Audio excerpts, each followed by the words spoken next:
ನಮ್ಮ ಪಾಠಶಾಲೆಯ ವಿದ್ಯಾರ್ಥಿಗಳ ಹೆಸರಲ್ಲಿ ಒಂದು ಜರ ಜೋರಾಗಿ ಮೊದಲೇ ಚಪ್ಪಾಳೆ ಹೊಡೆದು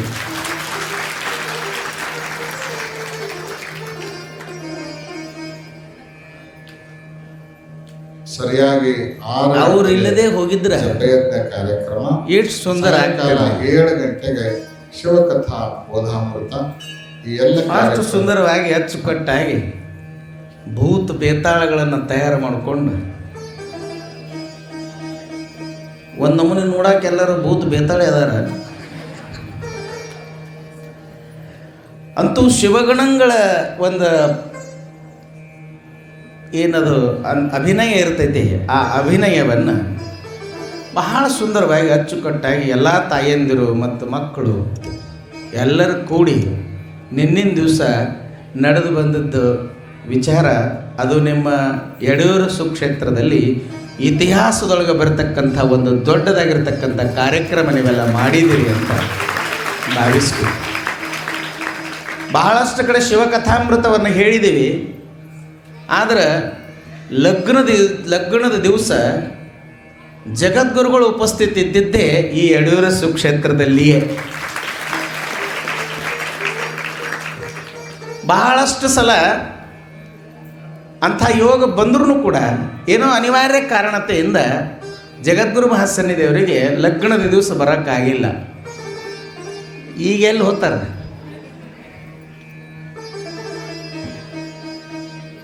ಅಂಥ ಯಾವ ಜಗದ್ಗುರು ಮಹಾಸನ್ನಿಧಿಯವರ ಸಾನ್ನಿಧ್ಯದೊಳಗೆ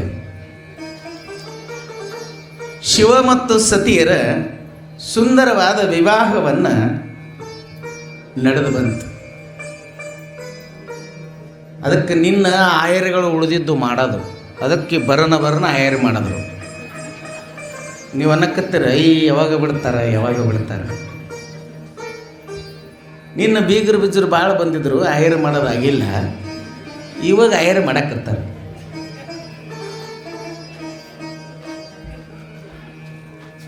ಪರಶಿವ ಪರಮಾತ್ಮನ ಸ್ಮರಣೆಯನ್ನು ಮಾಡಬೇಕಾದ್ರೆ, ಅವನ ಧ್ಯಾನವನ್ನು ಮಾಡಬೇಕಾದ್ರೆ ಈ ಜೀವನದೊಳಗೆ ಈ ನಾಲ್ಗೆಗೆ ಎಂಥದ್ದು ರೂಢಿ ಮಾಡ್ಕೋಬೇಕಾಗತ್ತಂತ ಕೇಳಿದ್ರೆ,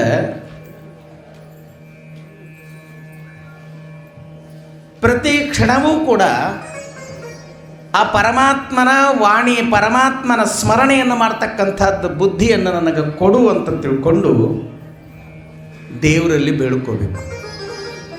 ಯಾವಾಗಲೂ ಕೂಡ ಹೇಳ್ತಾ ಕೂಡ್ತಾ ಮಲಗುತ್ತಾ ಕೆಲಸ ಮಾಡ್ತಾ ಏನಾದರೆ ಶಿವಮಹಾಪುರಾಣ ಕಥೆಯ ಸಾರ ಅಂತ ತಿಳ್ಕೊಂಡು ಕೇಳಿದರೆ,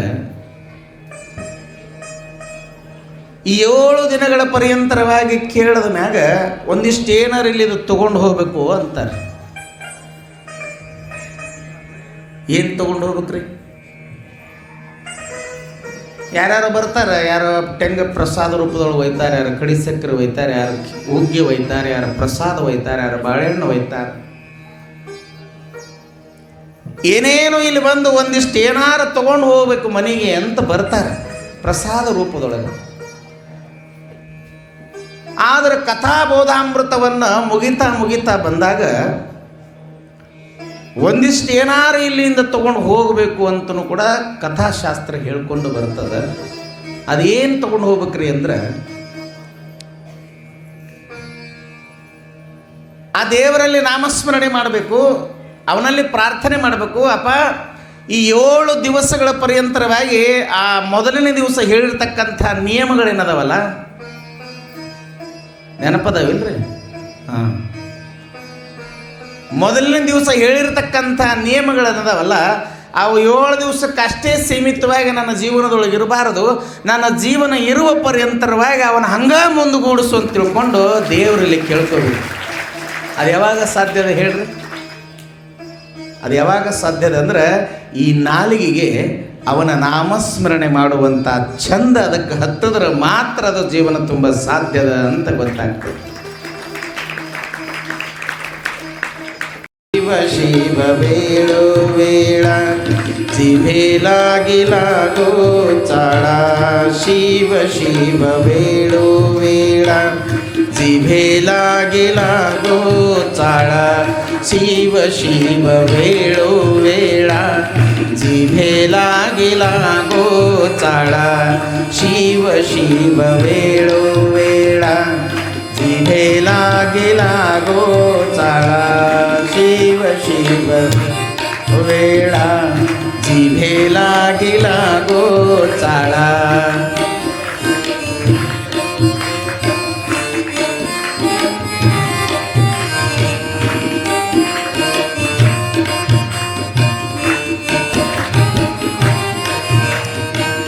शिव शिव वेळोवेळा जिभेला गेला गोचाळा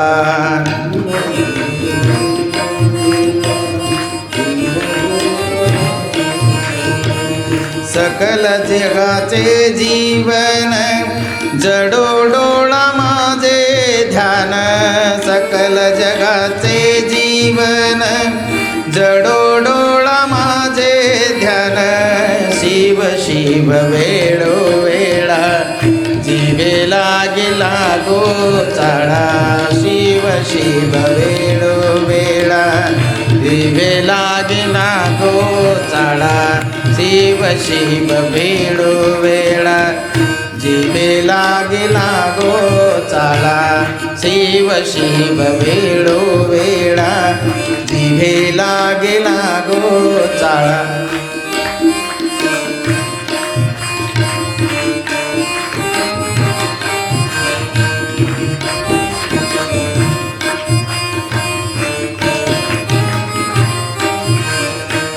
तीर्थयात्रा पायी घडो घडो तीर्थयात्रा पायी घडो परोपकारी देह पडो तीर्थयात्रा दे तीर्थयात्रा पायी घडो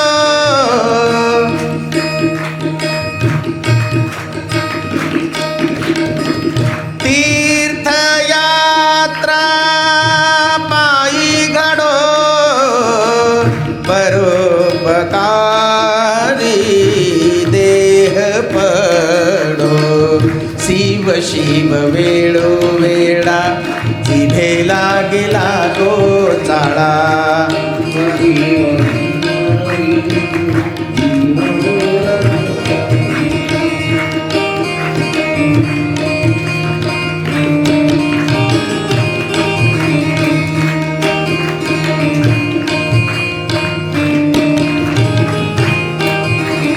ನೋಡ್ರಿ शिव शिव वेळोवेळा मराठी थोडं घ्या समजून बरं का. बरेच लोक मला येताना भेटले आणि म्हणले महाराज आज जरा मराठी बोला की. आता मला आज शेवटचा दिवस आहे, थोडं मराठीत बोलावं असं माझा विचार आहे. तुमचं काय मत आहे? चालते का? होय का? धन्यवाद.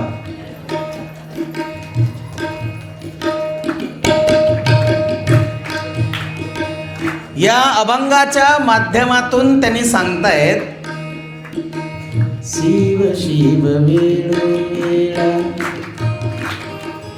वेळोवेळा म्हणजे ನಿಮಗೆ ತಿಳಿಯಲ್ಲ. ವೇಳೋವೇಳೆ ಅಂದ್ರೆ ಯಾವಾಗಲೂ ಪ್ರತಿ ಕ್ಷಣ ದಿನನಿತ್ಯ ಯಾವುದೇ ಕ್ಷಣನೂ ಆ ನಾಮಸ್ಮರಣೆಯನ್ನು ಬಿಟ್ಟು ಇರಬೇಡ ಅಂತ ಹೇಳಕತ್ತದಿದ ಅಭಂಗ. ವೇಳೋವೇಳ ಏನಂತ? ಶಿವ ಶಿವ. ನೋಡ್ರಿ, ನಮ್ಮ ಮನೆಯೊಳಗೆ ಬಂದು ಒಂದು ಪಕ್ಷಿ ಗೂಡು ಕಟ್ಟಿ ಎಲ್ಲ ಮಾಡಿ ಅದಕ್ಕೇನು ಅಲಾರಾಮ್ ಇರಂಗಿಲ್ಲ. ಈ ಕಡೆ ಸೂರ್ಯೋದಯ ಆಗೋಕ್ಕಿಂತ ಮೊದಲನ ಅದು ಏನಂತ ಒದರ್ತದ? ಚಿವ್ ಚಿವ್ ಅಂತ ಒದರಂಗಿಲ್ಲ. ಅದು ಶಿವ್ ಶಿವ್ ಶಿವ್ ಅಂತ ಒದರಿ ಹಾರಿ ಹೋಗ್ತದ ಮನೆಯಂತ. ಇವು ನಮ್ಮ ಹಾಸಿಗೆ ಅಂದ ಹೇಳ ಪುರುಸತಿಗಿಲ್ಲ, ಚಹಾ ಚಹಾ ಚಹಾ ಅಂತ ಹೇಳ್ತಾವ. ಶಿವ ಶಿವ ವೇಳೋವೇಳ जिभेला गेला गोचाळा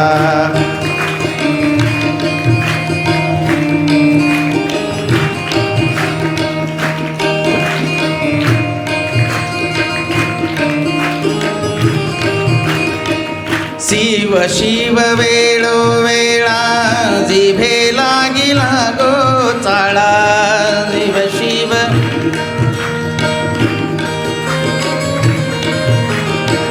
पायी आता तीर्थयात्रा पायी घडो परोपकारी देह पडो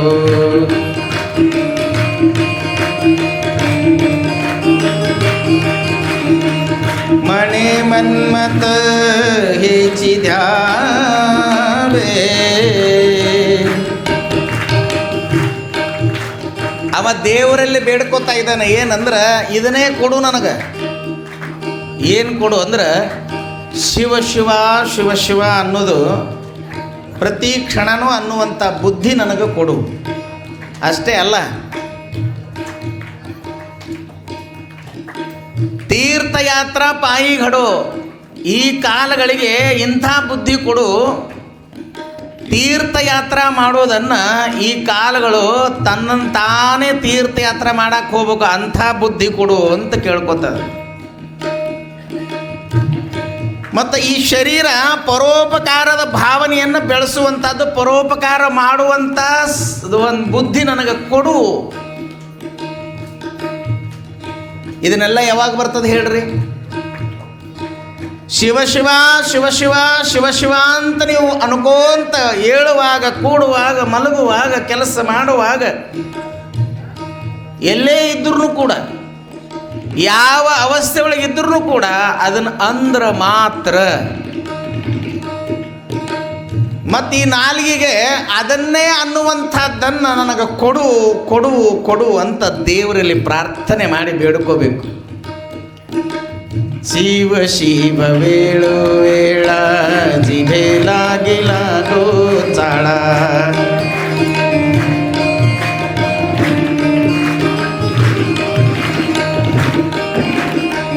ವಾರಂ ವಾರ ಜನ್ಮ ದ್ಯಾವೆ ವಾರಂ ವಾರ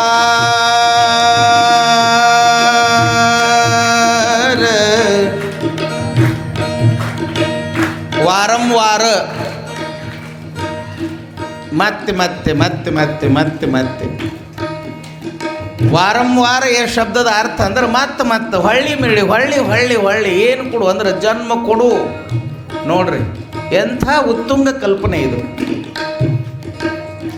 7 ದಿವಸ ಕಥಾ ಕೇಳಿದಿವ್ರಿ ಏನು ಬೇಡ್ಕೋಬೇಕ್ರಿ ದೇವ್ರಿಗೆ ಅಂತ ತಿಳ್ಕೊಂಡು ನಿಮಗೆ ಯಾರಾದ್ರೂ ಮನ್ಯಾಗ ಹೋಗಿ ಕೇಳಿದ್ರೆ ಅಂದ್ರೆ ಏನು ಹೇಳ್ತೀರಿ ನೀವು ಶಿವ ಶಿವ ವೇಳು ವೇಳ ಜಿಭೆ ಲಾಗಿಲ ಗೋಚಾಳ ಶಿವ ಶಿವ ಶಿವ ಶಿವ ಶಿವ ಶಿವ ಶಿವ ಶಿವ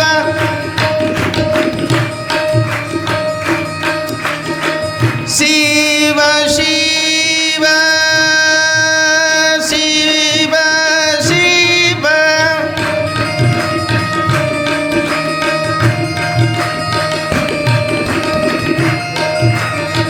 ಶಿವ ಶಿವ ವೇಳು ವೇಳ ಜಿಭೆ ಲಾಗಿಲ ಗೋಚಾಳ ಶಿವ ಶಿವ ವೇಳು ವೇಳ ವೇಲಾಗಿಲ ಗೋಚಾಳ ಶಿವ ಶಿವ ವೇಳು ವೇಳ ಜಿಭೆ ಲಾಗಿ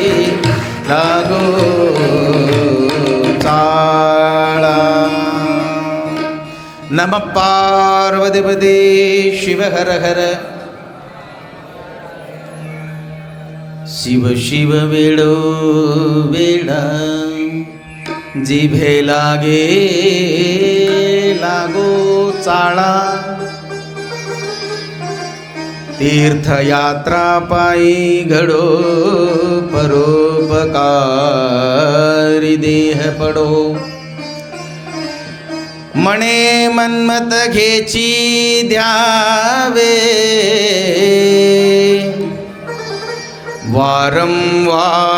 वारंवार जन्म यावे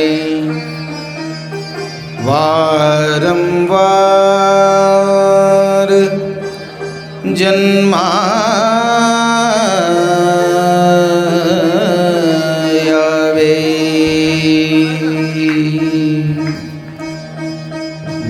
ವಾರಂ ವಾರ ಜನ್ಮಯಾವೇ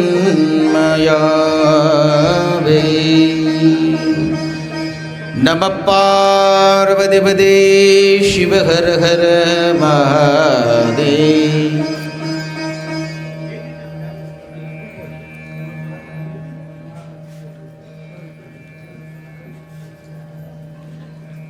ಪರಶಿವ ಪರಮಾತ್ಮನ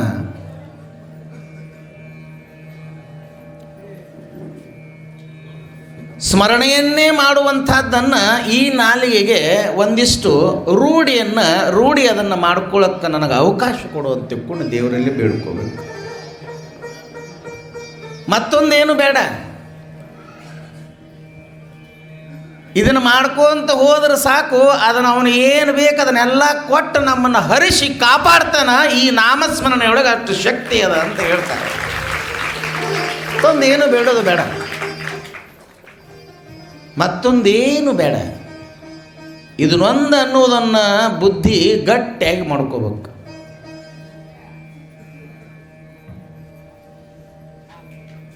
ನಿನ್ನಿನ ದಿವಸ ಬಹಳ ಸುಂದರವಾಗಿ ಕಲ್ಯಾಣ ನಡೆದು ಹೋಯಿತು. ಪರಶಿವ ಪರಮಾತ್ಮ ಮತ್ತು ಸತಿಯರ ವಿವಾಹವನ್ನು ನಿನ್ನಿನ ದಿವಸ ಭಾಳ ಸುಂದರವಾಗಿ ನಡೀತು. ಇನ್ನು ನಡೆದಿರ್ತಕ್ಕಂಥ ಲಗ್ನ ಆದಮ್ಯಾಗ ನೀವೇನು ಮಾಡ್ತೀರಿ? ಏನು ಮಾಡ್ತೀರಿ? ಮಗಳನ್ನು ಕೊಟ್ಟು ಕಳಿಸ್ಬೇಕಿಲ್ರಿ? ಗಂಡನ ಮನೆಗೆ ಕೊಟ್ಟು ಕಳಿಸ್ಬೇಕಾಗ್ತದ. ಅಂಥ ಯಾವ ಸಂದರ್ಭ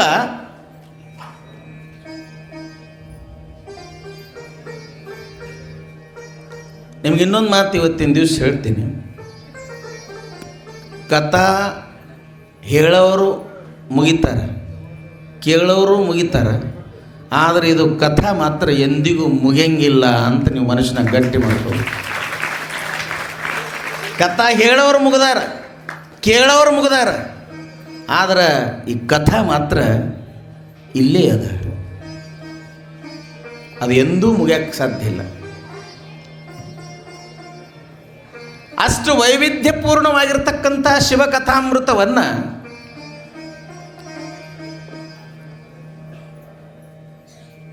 ಅನೇಕ ಜನ್ಮದ ಪುಣ್ಯ ಮಾಡಿ ಬಂದಾಗ ಇಂಥ ಸುಕ್ಷೇತ್ರದಲ್ಲಿ ಇಂಥ ಜಗದ್ಗುರುಗಳ ಸಾನ್ನಿಧ್ಯದೊಳಗೆ ಹೇಳುವಂಥ ಸೌಭಾಗ್ಯ ಸಿಗುತ್ತದೆ, ಕೇಳುವಂಥ ಸೌಭಾಗ್ಯ ಸಿಗುತ್ತದೆ. ಅಂಥದ್ದೊಂದು ಸೌಭಾಗ್ಯವನ್ನು ನೀವೆಲ್ಲರೂ ಪಡ್ಕೊಂಡು ಬಂದಿದ್ದೀವಿ.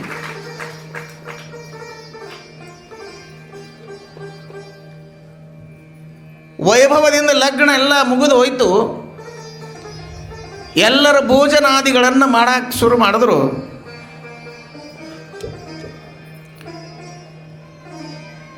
ಸಾಯಂಕಾಲದ ಹೊತ್ತು ಪ್ರಾರಂಭ ಆಯಿತು. ಇನ್ನು ಮಾತಾ ಸತಿಯನ್ನು ಕೊಟ್ಟು ಕಳಿಸೋದು, ಗಂಡನ ಮನೆಗೆ ಕಳಿಸುವಂಥ ಸಂದರ್ಭ ಬಂದಾಗ ಯಾವುದೇ ತಾಯಿ ಇರಲಿ, ತನ್ನ ಮಗಳು ಗಂಡನ ಮನೆಗೆ ಹೋಗ್ತಾಳೆ ಅಂದ್ರೆ ಸಾಕು, ಕಳಿಸ್ಬೇಕಾಗ್ಯದ ಅಂದ್ರೆ ಸಾಕು,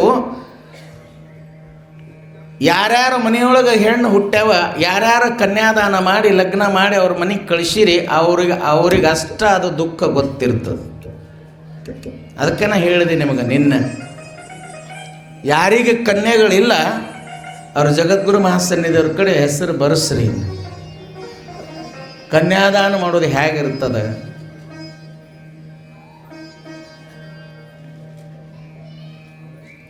ಲಗ್ನದ ಕಾರ್ಯ ಎಲ್ಲ ಮುಗಿದಿತ್ತು, ಪ್ರಸಾದ ಎಲ್ಲರೂ ತಗೊಂಡಿದ್ರು, ಎಲ್ಲರೂ ಶುಭೇಚ್ಛೆ ಕೊಟ್ಟು ಇನ್ನು ತಮ್ಮ ತಮ್ಮ ಲೋಕಕ್ಕೆ ತೆರಳವರಿದ್ದರು. ಅಷ್ಟರೊಳಗೆ ಇದು ಕಳಿಸುವ ಕಾರ್ಯಕ್ರಮವನ್ನು ಮಾಡಬೇಕು ಅಂತ ತಿಳ್ಕೊಂಡು ಬ್ರಹ್ಮದೇವ ದಕ್ಷ ಪ್ರಜಾಪತಿಗೆ ಪ್ರಶ್ನೆ ಮಾಡ್ತಾನೆ, ಅಪ್ಪ ಇನ್ನೊಂದು ಮಹತ್ವದ ಕೆಲಸ ಉಳಿದದ, ಅದನ್ನಿಷ್ಟು ಮುಗಿಸಿಬಿಡೋನು ಅಂತ ಹೇಳಿದನು.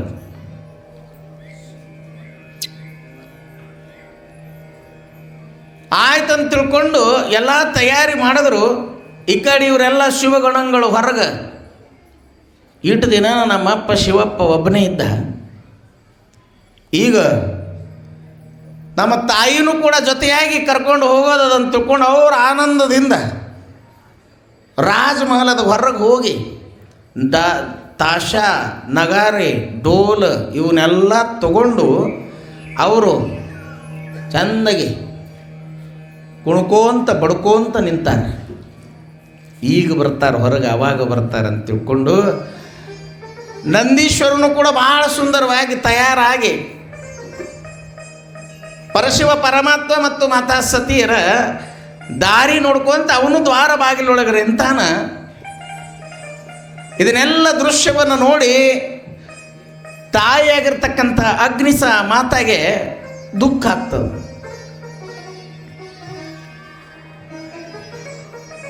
ಆವಾಗ ತಾಯಿಯಾಗಿರ್ತಕ್ಕಂಥವಳು ಮಗಳನ್ನು ಕೈ ಹಿಡಿದು ಒಳಗೆ ಅಂತಃಪುರದೊಳಗೆ ಕರ್ಕೊಂಡು ಹೋಗ್ತಾಳೆ.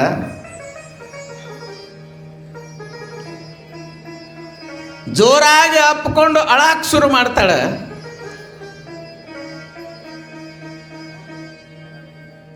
ಬಹಳ ನಿನಗೆ ಪ್ರೀತಿಯಿಂದ ಬೆಳೆಸಿದೀವಿ, ನಿನ್ನ ಪ್ರಪಂಚ ಬಹಳ ದೊಡ್ಡದದ, ಈಗ ನೀ ಅಂತಿಂಥ ಸೌಭಾಗ್ಯವತಿ ಅಲ್ಲ, ಪರಶಿವ ಪರಮಾತ್ಮನ ಸೌಭಾಗ್ಯವತಿಯಾಗಿದಿ.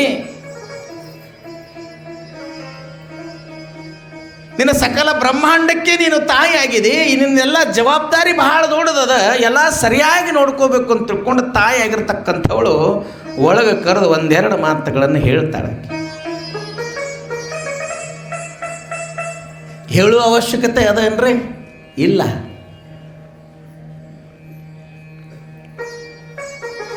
ಹೇಳುವ ಅವಶ್ಯಕತೆ ಇರಲಿಲ್ಲ. ಆದರೂ ಕೂಡ ತಾಯಿಯ ಕರ್ತವ್ಯ ಅದ. ಆ ತಾಯಿಯಾಗಿರ್ತಕ್ಕಂಥಾಗಿ ತನ್ನ ಮಗಳಿಗೆ ಏನೇನು ಹೇಳಬೇಕು ಅದನ್ನೆಲ್ಲ ಹೇಳಾಕ ಪ್ರಾರಂಭ ಮಾಡ್ತಾಳೆ. ಒಂದು 4 ಮಾತುಗಳು, ಭಾಳ ಒಳ್ಳೆಯ ಮಾತುಗಳನ್ನು ಹೇಳ್ತಾಳೆ. ಆ 4 ಮಾತುಗಳನ್ನು ಎಲ್ಲ ತಾಯಿಯಂದಿರು ತಮ್ಮ ತಮ್ಮ ಹೆಣ್ಣು ಮಕ್ಕಳಿಗೆ ಹೇಳಿ ಕಳಿಸಿದ್ರೆ ನಿಮಗೆ ಹೇಳ್ತೀನಿ ರೀ, ಅವರ ಸಂಸಾರ ಆಗಿ ಉಳಿಯಂಗಿಲ್ಲ. ಅವರ ಸಂಸಾರ ನಂದನವನ ಆಗ್ತದೆ, ಸುಂದರವಾಗಿ ಕಾಣ್ತದೆ, ಭಾಳ ಚಂದ ಕಾಣ್ತದೆ ಅವರ ಸಂಸಾರ. ಯಾವ ತಾಯಂದ್ರು ಕೂಡ ತಮ್ಮ ಮಗಳಿಗೆ ಈ ಮಾತುಗಳನ್ನು ಹೇಳಂಗಿಲ್ಲ. ಕರ್ಣೇಶುದಾಸಿ ಕಾರೇಶು ಮಂತ್ರಿ ಭುಜೇಶು ಮಾತಾ ಶಯನೇಶು ರಂಭಾ ಕ್ಷಮಯಾ ಧರಿತ್ರಿ ಧರ್ಮಾನುಕೂಲಂ ಷಡ್ಗುಣ್ಯ ವ್ಯವಹಾತಿ ಪತಿವ್ರತಾಃ ಪತಿವ್ರತಾಃ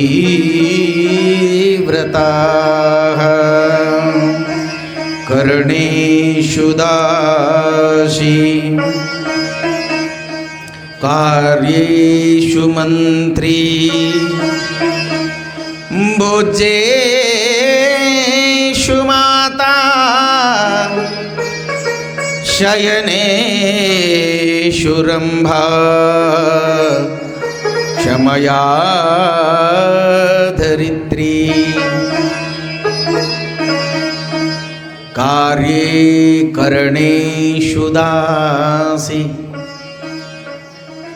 ಕಲಿಯುಗದೊಳಗೆ ಇವು ಯಾವ ಮಾತುಗಳು ತಾಯಂದಿರು ತಮ್ಮ ಮಕ್ಕಳಿಗೆ ಹೇಳಿ ಕಳ್ಸಂಗಿಲ್ಲ. ಎಂಥ ಮಾತ್ರ ಅದು? ನೀವೇನು ಹೇಳ್ತೀರಿ ಗೊತ್ತೇನು?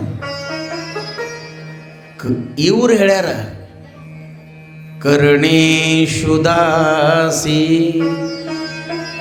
ಎಲ್ಲ ತಾಯಂದಿರು ತಮ್ಮ ಹೆಣ್ಣು ಮಕ್ಕಳನ್ನು ಏನು ಹೇಳ್ಬೇಕಂತಂದ್ರೆ, ಯಾವ ಮನೆಗೆ ಕಟ್ಕೊಂಡು ನೀನು ಅವನ ಕುಂಕುಮ ಭಾಗ್ಯವನ್ನು ನಿನ್ನ ಹಣಿಗೆ ಹಚ್ಚಿಕೊಂಡು ಯಾವಾಗ ಅವನ ಮನೆಯ ಹೊಸ್ತಲನ್ನು ನೀನು ತುಳಿತೀಯಲ್ಲ, ಆವಾಗ ಅಂದಿನಿಂದ ಆ ಕ್ಷಣದಿಂದ ಆ ಮನೆಯೊಳಗೆ ನೀನು ಹೇಗೆ ಕೆಲಸ ಮಾಡಬೇಕು ಅಂದ್ರೆ ಒಂದು ದಾಸಿಯ ಥರವಾಗಿ ನೀನು ಸೇವೆ ಮಾಡೋದನ್ನು ಕಲಿ ಅಂತ ಹೇಳಬೇಕು. ಪ್ರತಿಯೊಬ್ಬರು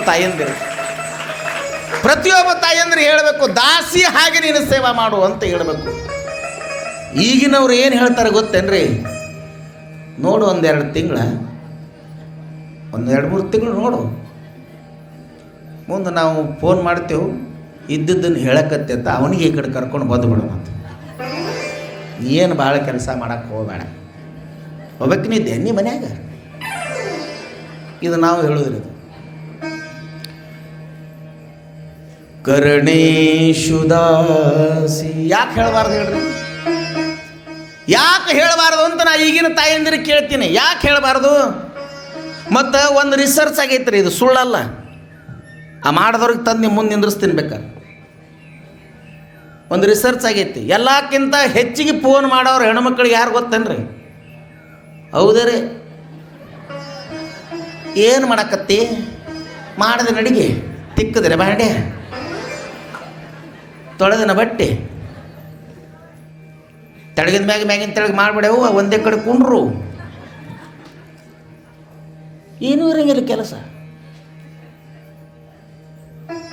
ಏನು ಮಾಡಿರಿ ನೀವು? ಕನ್ಯಾದಾನ ಮಾಡಿರಿ. ಏನು ಮಾಡಿರಿ? ಏನು ಮಾಡಿರಿ ಅಪ್ಪಗಳೇ? ಹಾಂ, ನೀವು ಅಲ್ರಿ ಅವ್ರಿಗೆ ಕೇಳಕ್ಕೆ. ನೀವ್ಯಾವಾಗ ಮಾಡಿರಲ್ಲ? ನಿಮ್ಮ ದಿನ ಏನೂ ಇಲ್ಲ. ನೀವು ದಾನ ಮಾಡೋ, ನಿಮಗೆ ಯಾರು ದಾನ ತೋತಾರೋ ಏನು, ನಿಮಗೆ ಮತ್ತೆ ದಾನ ಮಾಡೋ ಬರ್ತಾವೋ ಯಾರಿಗೂ ಗೊತ್ತು. ದಾನ ಮಾಡಿವ್ರಿ ಅಂತ ಹೇಳಕತ್ತೀರಿ.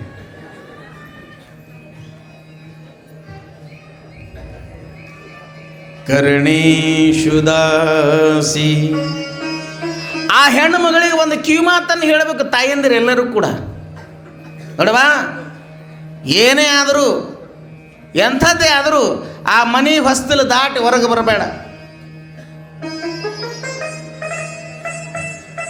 ನೀವು ಹಾಗ ಸೇವಾ ಮಾಡೋದನ್ನು ಆಕೆಗೆ ರೂಢಿಸ್ಕೊಂಡ್ಬಿಟ್ರೆ ಎಲ್ಲರ ಮನಸ್ಸನ್ನು ಗೆದ್ದು ತಾನೇ ಯಜಮಾನತಿಯಾಗಿ ಮನೆ ಒಳಗೆ ಕುಂಡಿರ್ತಾಳೆ. ಅಂಥ ಸೇವಾ ಭಾವದಿಂದ ನೋಡ್ರಿ, ಸೇವೆಯಿಂದ ದೇವರು ಪ್ರತ್ಯಕ್ಷನಾಗಕತ್ತಾನ. ಹೇಳ್ರಿ, ಸೇವೆ ಮಾಡಿದ್ರೆ ದೇವರು ಪ್ರತ್ಯಕ್ಷನಾಗ್ತಾನ.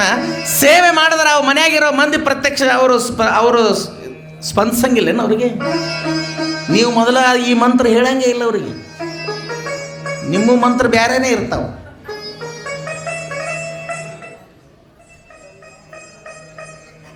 ಎರಡನೇ ಮಂತ್ರ ಹೇಳಬೇಕಾಗಿ ಏನಂತಂದ್ರೆ, ಕಾರ್ಯೇಶು ಮಂತ್ರಿ. ಯಾರ ಕೈ ಹಿಡಿದು ನೀನು ಆ ಗಂಡನ ಮನೆಗೆ ಹೋಗಿದ್ದಿಲ್ಲ ಅಂಥವನ ಜೀವನದೊಳಗೆ ಏನು ಮಾಡಪ್ಪ ಅಂತಂದ್ರೆ, ಒಬ್ಬ ರಾಜ ಏನು ಮಾಡ್ತಾನೆ ಹೇಳ್ರಿ? ಒಬ್ಬ ಮಂತ್ರಿನ ಇಟ್ಟುಕೊತಾನೆ. ಒಂದು ರಾಜ್ಯವನ್ನು ಚಲೋ ನಡಿಬೇಕಾಗಿತ್ತು ಅಂದ್ರೆ ರಾಜ ಒಬ್ಬನೇ ಇರಂಗಿಲ್ಲ, ಅವನಿಗೆ ಮಂತ್ರಿಗಳು ಬೇಕಾಗ್ತಾವೆ.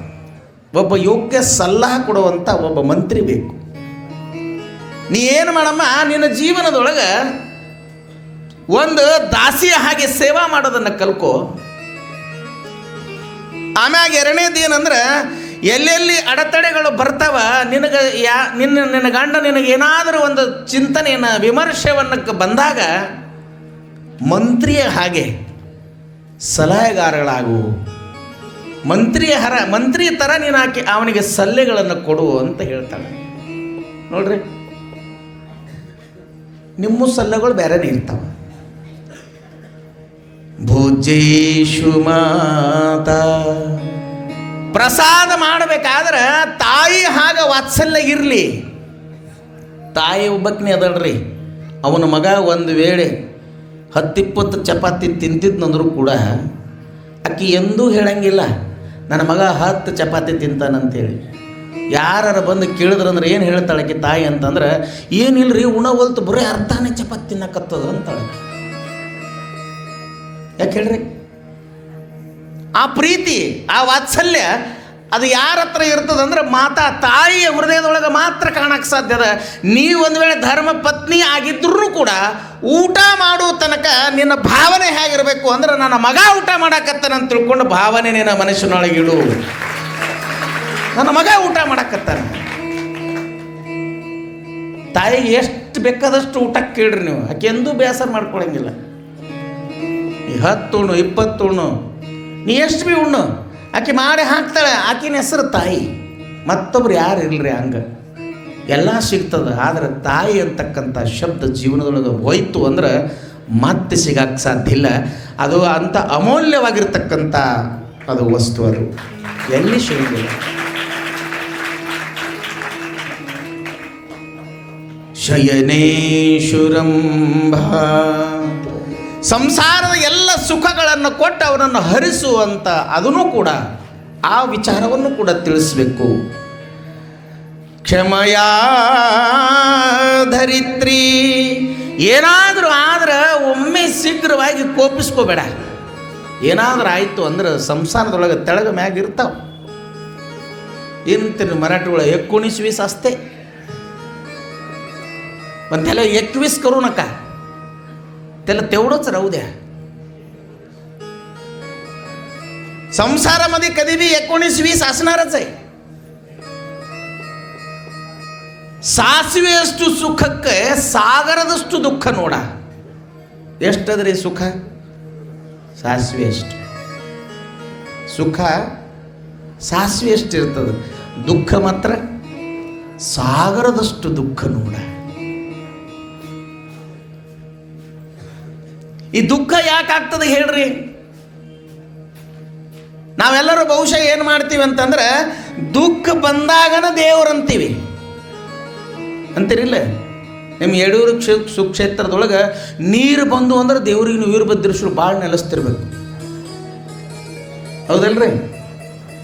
ನೀರು ತುಂಬಬೇಕು, ಅಬಾಬಾಬಾಬಾ ವೀರಭದ್ರೇಶ್ವರ ಸರಸಪ್ಪ ಎಲ್ಲ ದೂರ ಮಾಡು.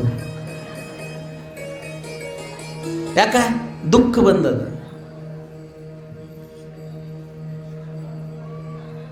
ಅದಕ್ಕೊಂದ್ ಕಡೆ ಬಹಳ ಸುಂದರವಾಗಿ ಹೇಳ್ತಾರೆ ಅವರು, ದುಃಖ ಬಂದಾಗ ಮಾತ್ರ ನಾವು ದೇವರನ್ನು ನೆಲೆಸ್ತೀವಿ. ಸುಖದೊಳಗೆ ಯಾರೂ ನೆಲೆಸಂಗಿಲ್ಲ, ಅವನ್ನ ಹೊಳ್ಳಿ ನೋಡಂಗಿಲ್ಲ ಯಾರು. ದುಃಖ ಮೇ ಸುಮಿರನ್ ಸಬ್ ಕರೆ, ಸುಖ ಮೇ करे न कोई, जो सुख में सुमिरन करे वो दुख काहे को पाए, वो दुख काहे को पाए, वो दुख काहे को पाए. दुख में सुमिरन सब करे. ದುಃಖದೊಳಗೆ ಎಲ್ಲರೂ ಭಜನೆ ಮಾಡ್ತಾರೆ, ಎಲ್ಲರೂ ಸ್ಮರಣೆ ಮಾಡ್ತಾರೆ. ಸುಖ ಮೇ ಕರೆ ನ ಕೋಯ್. ಸುಖ ಬಂತು ಅಂದ್ರೆ ಯಾರು ನಮ್ಮನ್ನು ಸುಖ ಕೊಟ್ಟು ಹರಿಸ್ತಾ ಇದ್ದಾರೆ ಅವನನ್ನ ಮರೆತು ಬಿಡ್ತೀವಿ, ನಾವು ಮರೆತು ಬಿಡ್ತೀವಿ. ಅದಕ್ಕೆ ಕವಿ ಹೇಳ್ತಾನ, ಯಾರು ಸುಖದೊಳಗೆ ಅವನ ಸ್ಮರಣೆಯನ್ನು ಮಾಡ್ತಾರ ಅವರೆಂದೂ ಜೀವನದೊಳಗೆ ದುಃಖಿ ಆಗಂಗಿಲ್ಲ, ಎಂದೂ ಜೀವನದೊಳಗೆ ದುಃಖಿ ಆಗಂಗಿಲ್ಲ ಅಂತ ಹೇಳ್ತಾರೆ ಅವರು. ಅದಕ್ಕಿಲ್ಲಿ ಹೇಳಿದಳಕ್ಕೆ ಕ್ಷಮಯಾ ಧರಿತ್ರಿ, ಈ ಭೂಮಾತೆಯ ತರ ನಿನ್ನ ಹತ್ರ ಏನಿಡು, ಒಂದು ಕ್ಷಮಾಗುಣ ಇಡು. ಕ್ಷಮಾಗುಣ ಯಾರೇ ಏನೇ ಅರಲಿ ನೋಡ್ರಿ, ನೀವು ಈ 1-4 ಮಾತುಗಳು ನೀವು ಹೇಳಿ ಕಳಿಸಿದ್ರೆ ತಿಳ್ಕೊರಿ, ನೀವು ತವ್ರ ಮನೆಗೆ ಕರೆದ್ರು ಆಕಿ ಹೊಳ್ಳಿ ಬರಲ್ಲ. ಬಾರ ತಂಗಿ ದೀಪಾವಳಿ ಅದ ಕರ್ಲಿಕ್ಕೆ ಬರ್ತೀವಿ ಅಂದ್ರೆ ಬ್ಯಾಡ್ರಿ ನಮ್ಮ ಮನೆಯೊಳಗೆ ಹಂಗದ ಹಿಂಗದ ಅಂತಳಕಿ. ಯಾಕೆ ಹೇಳ್ರಿ? ಈ 6 ಗುಣಗಳನ್ನು, ಈ 4-5 ಗುಣಗಳನ್ನು ಉಳ್ಳುವಂಥ ಒಬ್ಬ ಹೆಣ್ಣು ಮಗಳು ಅಕ್ಕಿ ಯೋಗ್ಯ ಪತಿವ್ರತ ಆಗಿ ಬೆಳಿತಾಳ, ಯೋಗ್ಯ ಪತಿವ್ರತೆಯಾಗಿ ಬೆಳಿತಾಳ ಅಂತ ಕಥಾಮೃತದೊಳಗೂ ಬರ್ತದೆ. ಆಗ ಮಾತಾ ಸತಿಯನ್ನು ಒಳಗೊಯ್ದು ಇದನ್ನೆಲ್ಲ ಹೇಳುವಂಥ ಅವಶ್ಯಕತೆ ಇರಲಿಲ್ಲ. ಆದರೂ ಕೂಡ ಜಗತ್ತಿಗೆ ಇದನ್ನೆಲ್ಲ ತಿಳಿಬೇಕು, ಜಗತ್ತಿಗೆ ಇದನ್ನೆಲ್ಲ ತಿಳಿಸಬೇಕು ಅಂತಕ್ಕಂಥ ಉದ್ದೇಶದಿಂದ ಇವೆಲ್ಲ ವಿಷಯಗಳನ್ನು ಜಗಜ್ಜನನಿ ಆದಿಶಕ್ತಿ ಪರಾಂಬ ಜಗನ್ಮಾತೆಗೆ ಹೇಳ್ತಾಳೆ. ಇಷ್ಟು ಹೇಳಿ ಹೊರಗೆ ಜಯ ವಿಜಯ ಬಂದು ಮತ್ತೆ ಬಾಗಿಲು ಬಡಿತಾರೆ. ನಡ್ರಿ, ಬಹಳ ಲೇಟ್ ವೇಳೆ ಆಗಕತ್ತದ. ಹೊರಗೆ ಎಲ್ಲ ನಿಂತು ಶಿವಗಣಗಳೆಲ್ಲ ನಿಂತು ಜಯಘೋಷ ಮಾಡಕತ್ತಾರ. ಕೈಲಾಸಕ್ಕೆ ಕಳಿಸ್ಬೇಕಾಗ್ಯದ, ಅದಕ್ಕೆ ಕರ್ಕೊಂಡು ಬರ್ರಿ ಅಂತ ಹೇಳ್ಯಾರ ಅಂತ ತಿಳ್ಕೊಂಡು ಜಯ ವಿಜಯ ಬಂದು ಆ ದ್ವಾರ ಬಾಗಿಲನ್ನು, ಆ ಕೋಣೆಯ ಬಾಗಿಲನ್ನು ಬಡಿತಾರೆ. ಇಬ್ಬರು ಬಾಗಿಲ ತೆಗಿತಾರ. ಇಬ್ಬರು ಕಣ್ಣೊಳಗೂ ಕೂಡ ಧಾರಾಕಾರವಾಗಿ ಅಶ್ರು ಸುರಿತಾ ಇದ್ದಾವೆ. ಬಹಳ ದುಃಖ ಆಯಿತು. ಇಷ್ಟೆಲ್ಲ ದುಃಖವನ್ನು ಮನುಷ್ಯನಾಗಿ ಇಟ್ಟುಕೊಂಡು ಆಕೆ ಒಂದೊಂದು ಹೆಜ್ಜೆಯನ್ನು ಬಹಳ ವಜ್ಜಿಯಾಗಿ ನೋಡ್ರಿ, ಹೋಗ್ಬೇಕಂತ ಮನಸ್ಸದ, ಆದ್ರೆ ತವ್ರ ಮನೆ ಹೆಂಗೆ ಬಿಟ್ಟು ಹೋಗೋದಂತ ತಿಳ್ಕೊಂಡು ಆಕೆ ಹಂಗೆ ಅದಕ್ಕೆ ಬಲವಂತವಾಗಿ ಕೈ ಹಿಡ್ಕೊಂಡು ಕರ್ಕೊಂಡು ಅಂಗಳಕ್ಕೆ ಬರ್ತಾರೆ. ಆ ಅಂಗಳವನ್ನು ನೋಡ್ತಾಳೆ. ಯಾಕಂತಂದ್ರೆ ಸಣ್ಣ ವಯಸ್ಸಿನೊಳಗೆ ನಾ ಈ ಎಲ್ಲ ಅಂಗಳದೊಳಗೆ ಮಂದಿರವನ್ನು ಕಟ್ಟಿ ನಾನು ಆಡಿದ್ದೀನಲ್ಲ, ಆ ಆಡಿರ್ತಕ್ಕಂಥ ಪರಮಾತ್ಮನೇ ನನ್ನ ಕೈ ಹಿಡ್ದನಲ್ಲ ಅನ್ನೋದು ಒಂದು ಕಡೆ ಆನಂದ ಆಗ್ತಿರ್ತದೆ, ಒಂದು ಕಡೆ ದುಃಖ ಏನಾಗ್ತದೆ ಅಂದ್ರೆ ನಾ ತವರ ಮನೆಯ ಬಿಟ್ಟು ಹೊರಟ್ನೆಲ್ಲ ಅಂತ ಒಂದು ಕಡೆ ದುಃಖ ಆಗ್ತದೆ. ಆವಾಗ ಜಯ ವಿಜಯ ಸ್ವಲ್ಪ ಪರಮಾತ್ಮನ ಹತ್ರ ಹೋದಾಗ ಒಂದಿಷ್ಟು ಹಿಂದಕ್ಕೆ ಹಾಕ್ಕೊಂತ ಬರ್ತಾರೆ. ಇಲ್ಲಿ ಒಂದು ಬಹಳ ಸುಂದರವಾದ, ಎಲ್ಲ ದಂಪತಿಗಳು ಇದನ್ನು ತಿಳ್ಕೋಬೇಕು. ಸತಿ ತಾಯಿ ಬಹಳ ದುಃಖಿಯಾಗಿರ್ತಾಳೆ, ದುಃಖ ಬಹಳ ಇರ್ತದೆ. ತವರ ಮನೆಯನ್ನು ಬಿಟ್ಟು ಹೋಗಬೇಕು, ನಾ ಉಂಡಿದ್ದು ಆಡಿದ್ದು ಬಾಲ್ಯಪಣದ ಎಲ್ಲ ಜೀವನದ ನನ್ನೆಲ್ಲ ಗೆಳತಿಯರನ್ನು ಬಿಟ್ಟು ನನ್ನೆಲ್ಲ ಜೀವನವನ್ನು ಬಿಟ್ಟು ಕೈಲಾಸಕ್ಕೆ ನಾನು ನಿರ್ಗಮಿಸಿ ಹೋಗಬೇಕು ಅನ್ನೋದನ್ನು ಆ ಮನುಷ್ಯನೊಳಗೆ ಅದೆಲ್ಲ ಇಟ್ಟುಕೊಂಡು ಈ ತವರ ಮನೆಯೆಲ್ಲ ಬಹಳ ದುಃಖ ಆಗಿರ್ತದೆ ಆಕೆಗೆ. ಅಲ್ಲಿ ಬಂದ ತಕ್ಷಣ ಪರಶಿವ ಪರಮಾತ್ಮ ಒಂದಿಷ್ಟು ಹಿಂಗೆ ಹೊಳ್ಳಿ ನೋಡ್ತಾನೆ, ಆ ತಾಯಿಯ ಮುಖವನ್ನು ನೋಡ್ತಾನೆ. ಆ ತಾಯಿಯ ಮುಖ ನೋಡ್ತಾ ಎಡಗೈಯಿಂದ ಆ ತಾಯಿಯ ಬಲಗೈಯನ್ನು ಸ್ಪರ್ಶ ಮಾಡಿ ಹಿಂಗೆ ಹಿಡಿದು ಬಿಡ್ತಾರೆ. ಹಿಂಗೆ ಸ್ಪರ್ಶ ಮಾಡಿದ ಕ್ಷಣ ಆ ತಾಯಿಯ ಮನಸ್ಸಿನಲ್ಲಿರ್ತಕ್ಕಂಥ ಎಲ್ಲ ದುಃಖವೂ ಕೂಡ ಹರಣವಾಗಿ ಬಿಡುತ್ತದೆ. ಎಲ್ಲ ದುಃಖವನ್ನು ಹೋಗಿ ಆ ಪರಶಿವ ಪರಮಾತ್ಮನೇ ನೀನೇ ನನ್ನ ದೈವ ಅಂತ ತಿಳ್ಕೊಂಡು ತಾಯಿ ತಿಳ್ಕೊಂಡ್ಬಿಡ್ತಾಳೆ.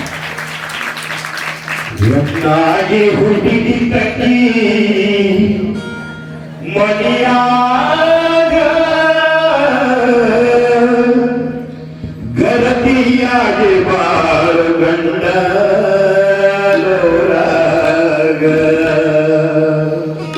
ತಗಿ ಗರತಿಯಾಗಿ ಬಾಳುಗಂಡ ನೋರಾಗ ಎನ್ನಾಗಿ ಹುಟ್ಟಿ ತಂಗಿ ಮಣಿಯಾಗ ಗರತಿಯಾಗಿ ಬಾಳುಗಂಡ ನೋರಾಗ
ನಮ ಪಾರ್ವತಿ ಶಿವ ಹರ ಹರ ಹರ.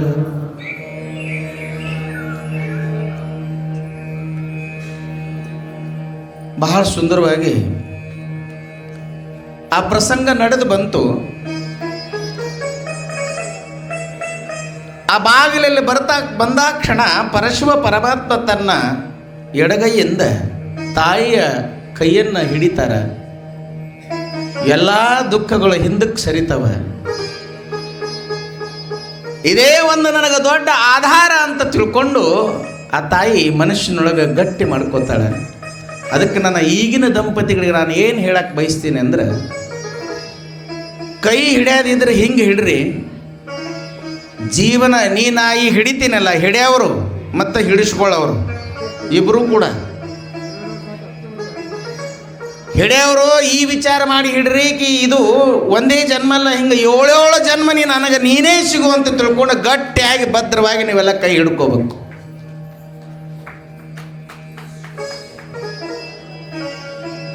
ಅದು ಹಿಡಿದ ಮ್ಯಾಗ ಬಿಡೋದು ಅಲ್ಲದು. ಈಗ ಕಲಿಯುಗದೊಳಗೆ ಏನಾಗತ್ತವ್ರಿ, ಹಿಡಿಬೇಕಾದ್ರನ ತಿಳುವಳಿಕೆಯಿಂದ ಹಿಡ್ರಿ. ಮತ್ತು ಒಮ್ಮೆ ಹಿಡಿದ್ರೆ ಅಂತ ತಿಳ್ಕೊಂಡು ಕೇಳಿದ್ರೆ ಯಾವ ಕಾಲಕ್ಕೂ ಕೂಡ ಆ ಬಿಡುವಂಥ ವಿಚಾರ ಅಲ್ಲ, ಬಿಡುವಂಥ ಮನಸ್ಸು, ಬಿಡುವಂಥ ವಿಚಾರನೂ ಕೂಡ ಮನುಷ್ಯನೊಳಗೆ ಹೊಳೆದಿರಬಾರದು. ಆ ಥರವಾಗಿ ಗಟ್ಟಿಯಾಗಿ ಕೈ ಹಿಡ್ಕೋಬೇಕು. ಅದಕ್ಕೆ ದಂಪತಿಗಳು ಅಂತ ಕರೀತಾರೆ. ಅದಕ್ಕೆ ದಂಪತಿಗಳಂತ. ಏನೇ ಬಂದ್ರೂ ಕೂಡ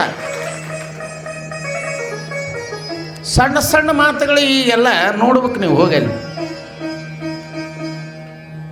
ಅದಕ್ಕೊಂದು ಬೇರೆನೇ ಮಾಡ್ಯಾರವರು, ಫ್ಯಾಮಿಲಿ ಕೋರ್ಟ್ ಅಂತ. ನೋಡ್ರಿ ಕೈ ಇದು ಹೆಂಗದ. ಹಿಡಿಯೋಕ್ಕಿಂತ ಮೊದಲನೇ अगर मगर किंतु परंतु जे काही आहे ते हात धरण्याचा अगोदरच विचार करा. मग एकदा का धरलं ना, सोडलं, संपलं. मग जीवन संपेपर्यंत तुमचा हात सुटला नाही पाहिजे. ಪರಶಿವ ಪರಮಾತ್ಮ ಕೈ ಹಿಡಿದಾಕ್ಷಣ ತಾಯಿಗೆ ಒಂದಿಷ್ಟು ಮನುಷ್ಯನೊಳಗೆ ಧೈರ್ಯ ಬಂತು. ಇಂಥ ದೊಡ್ಡದ ಆಧಾರ ಇರಬೇಕಾದ್ರೆ ಯಾಕೆ ದುಃಖ ಮಾಡ್ಕೋಬೇಕು, ಆಯ್ತಂತ ತಿಳ್ಕೊಂಡು ಒಂದಿಷ್ಟು ಹಸನ್ಮುಖಳಾಗಿ ನಂದೀಶ್ವರನ ಮೇಲೆ ಇಬ್ಬರು ಆರೂಢರಾಗ್ತಾರೆ. ಆರೂಢರಾದಾಗ ಹೆಂಗೆ ಕಾಣಕತ್ತಿತ್ತು ಅದು ರಥ ಅಂತಂದ್ರೆ, ಒಳ್ಳೆಯ ಸುಂದರವಾಗಿ ಕೈಲಾಸದ ಕಡೆಗೆ ಮುಖ ಮಾಡಿ ಎಲ್ಲ ಶಿವಗಣಗಳು ಜೈಘೋಷವನ್ನು ಮಾಡ್ಕೊಂತ ನಾಮಸ್ಮರಣೆಯನ್ನು ಮಾಡ್ಕೊಂತ ಕೈಲಾಸಕ್ಕೆ ಹೊರಟರು. ಹೆಂಗೆ ಹೋಗ್ತಾರ್ರಿ ಕೈಲಾಸಕ್ಕೆ? ನಾಮಸ್ಮರಣೆಯನ್ನು ಮಾಡ್ತಾ ಮಾಡ್ತಾ, ಪರಶಿವ ಪರಮಾತ್ಮನ ಜೈಘೋಷವನ್ನು ಮಾಡ್ತಾ, ನಾಮಸ್ಮರಣೆಯನ್ನು ಮಾಡ್ತಾ ಮಾಡ್ತಾ ಮಾಡ್ತಾ ಹಿಂದಿದ್ದವರಿಗೆಲ್ಲ ಹಿಂಗೆ ಮಾಡಿ ಆಶೀರ್ವಾದ ಮಾಡಿ ಪರಬ್ರಹ್ಮ ಪರಮಾತ್ಮ ಮತ್ತು ಮಾತಾ ಸತಿ ಎಷ್ಟೋ ಯುಗಗಳಾಗಿದ್ದು ಇಬ್ಬರ ಜೋಡಿಯನ್ನು ನೋಡಿ ಎಲ್ಲ ಜಗತ್ತು ಬಹಳ ಆನಂದವಾಗಿ ಪರಶಿವ ಪರಮಾತ್ಮನ ದರ್ಶನವನ್ನು ಮಾಡ್ಕೋತಾರೆ. ಕೈಲಾಸಕ್ಕೆ ಹೋಗ್ತಾರೆ. ಕೈಲಾಸದಲ್ಲಿಯೂ ಕೂಡ ಶಿವಗಣಗಳು ಎಲ್ಲವನ್ನು ಕೈಲಾಸವನ್ನು ಸುಶೋಭೀಕರಣಗೊಳಿಸಿ ಕೈಲಾಸ ಪರ್ವತದಲ್ಲಿ ಪರಶಿವ ಪರಮಾತ್ಮನನ್ನು ಬರಮಾಡಿಕೊಳ್ತಾರೆ ತಾಯಿಯ ಜೊತೆಗೆ. ಬಹಳ ಆನಂದದಿಂದ ಅಲ್ಲಿ ಬರಮಾಡಿಕೊಂಡು ಆ ಮೇಲೆ ಒಂದು ಎತ್ತರಕ್ಕಾದ ಸ್ಥಾನವನ್ನು, ಇಬ್ಬರಿಗೂ ಸ್ಥಾನವನ್ನು ಗ್ರಹಣ ಮಾಡೋಕ್ಕೆ ಹೇಳಿ ಒಂದು ಸುಂದರವಾದ ಪೂಜಾ ವಿಧಾನದೊಂದಿಗೆ ಆರತಿಯನ್ನು ಮಾಡಿ ಅವರಿಬ್ಬರನ್ನು ಅಲ್ಲಿ ಆ ಕೈಲಾಸದ ವನದೊಳಗೆ ಬಿಟ್ಟು ಇವರೆಲ್ಲರೂ ತಮ್ಮ ತಮ್ಮ ಕ್ಷೇತ್ರಕ್ಕೆ ಹೊರಟು ಹೋಗ್ತಾರೆ.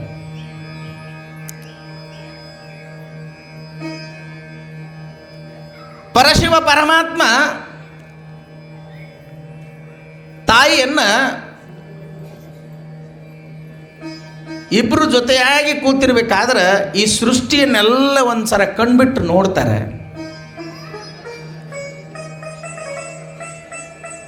ಲಗ್ನ ಆಗೋಕ್ಕಿಂತ ಮೊದಲು ಬೇರೆ ಕಾಣಿಸ್ತಿತ್ತದು.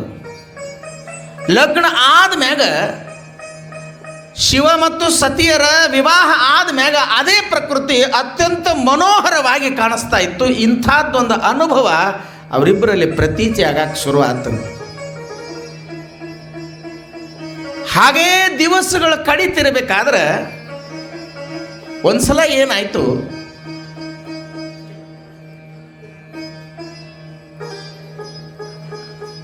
ಋಷಿ ಮುನಿಗಳೆಲ್ಲರೂ ಕೂಡಿ ಒಂದು ಯಜ್ಞದ ಆಯೋಜನವನ್ನು ಮಾಡ್ತಾರೆ. ಆ ಯಜ್ಞದ ಆಯೋಜನವನ್ನು ಮಾಡಿದಾಗ ಅಲ್ಲಿ ಬ್ರಹ್ಮ ವಿಷ್ಣು ಮಹೇಶ್ವರರನ್ನ ಆಹ್ವಾನಿಸ್ತಾರೆ. ಅಲ್ಲಿ ದಕ್ಷ ಬ್ರಹ್ಮನನ್ನು ಕೂಡ ಬ್ರಹ್ಮಸ್ಥಾನದಲ್ಲಿ ಅಲಂಕರಿಸಬೇಕು ಅಂತ ತಿಳ್ಕೊಂಡು ದಕ್ಷ ಬ್ರಹ್ಮನಿಗೂ ಆಮಂತ್ರಣ ಕೊಟ್ಟಿರ್ತಾರೆ.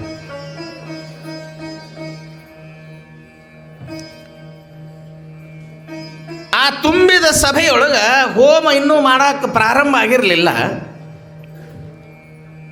ಒಂದು ದೊಡ್ಡ ಯಜ್ಞ ಮಾಡಬೇಕಂತ ತಿಳ್ಕೊಂಡು ಎಲ್ಲ ಋಷಿಗಳ ಯೋಜನೆಯನ್ನು ಮಾಡಿಕೊಂಡು ಬ್ರಹ್ಮ ವಿಷ್ಣು ಮಹೇಶ್ವರರನ್ನ ಆಮಂತ್ರಿಸಗೊಳಿಸ್ತಾರೆ. ಆಮೇಲೆ ಎಲ್ಲ ದೇವತೆಗಳಿಗೂ ಕೂಡ ಆಹ್ವಾನ ಮಾಡ್ತಾರೆ. ಅದರಲ್ಲಿ ದಕ್ಷ ಬ್ರಹ್ಮನನ್ನು ಕೂಡ ಕರೆಸ್ತಾರೆ. ಯಾಕೆ ಹೇಳ್ರಿ, ನೀನು ಆ ಹೋಮದ ಬ್ರಹ್ಮನಾಗು ಅಂತ ತಿಳ್ಕೊಂಡು. ಆವಾಗ ಆ ತುಂಬಿದ ಸಭೆಯೊಳಗೆ ಬರುತ್ತಿರಬೇಕಾದ್ರೆ ಎಲ್ಲ ದೇವತೆಗಳು ದಕ್ಷ ಬ್ರಹ್ಮ ಬಂದಾಗ ಎಲ್ಲ ದೇವತೆಗಳು ಎದ್ದು ನಿಲ್ತಾರ. ಆದರೆ ಪರಶಿವ ಪರಮಾತ್ಮ ಧ್ಯಾನ ಮಗ್ನನಾಗಿ ಕೂತು ಬಿಟ್ಟಿರ್ತಾನ, ಅವನು ಎದ್ದು ನಿಂದ್ರಂಗಿಲ್ಲ.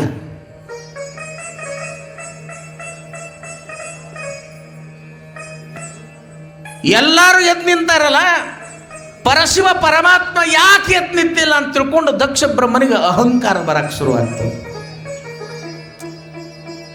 ದಕ್ಷ ಬ್ರಹ್ಮನಿಗೆ ಅಹಂಕಾರ ಬರ್ತದೆ.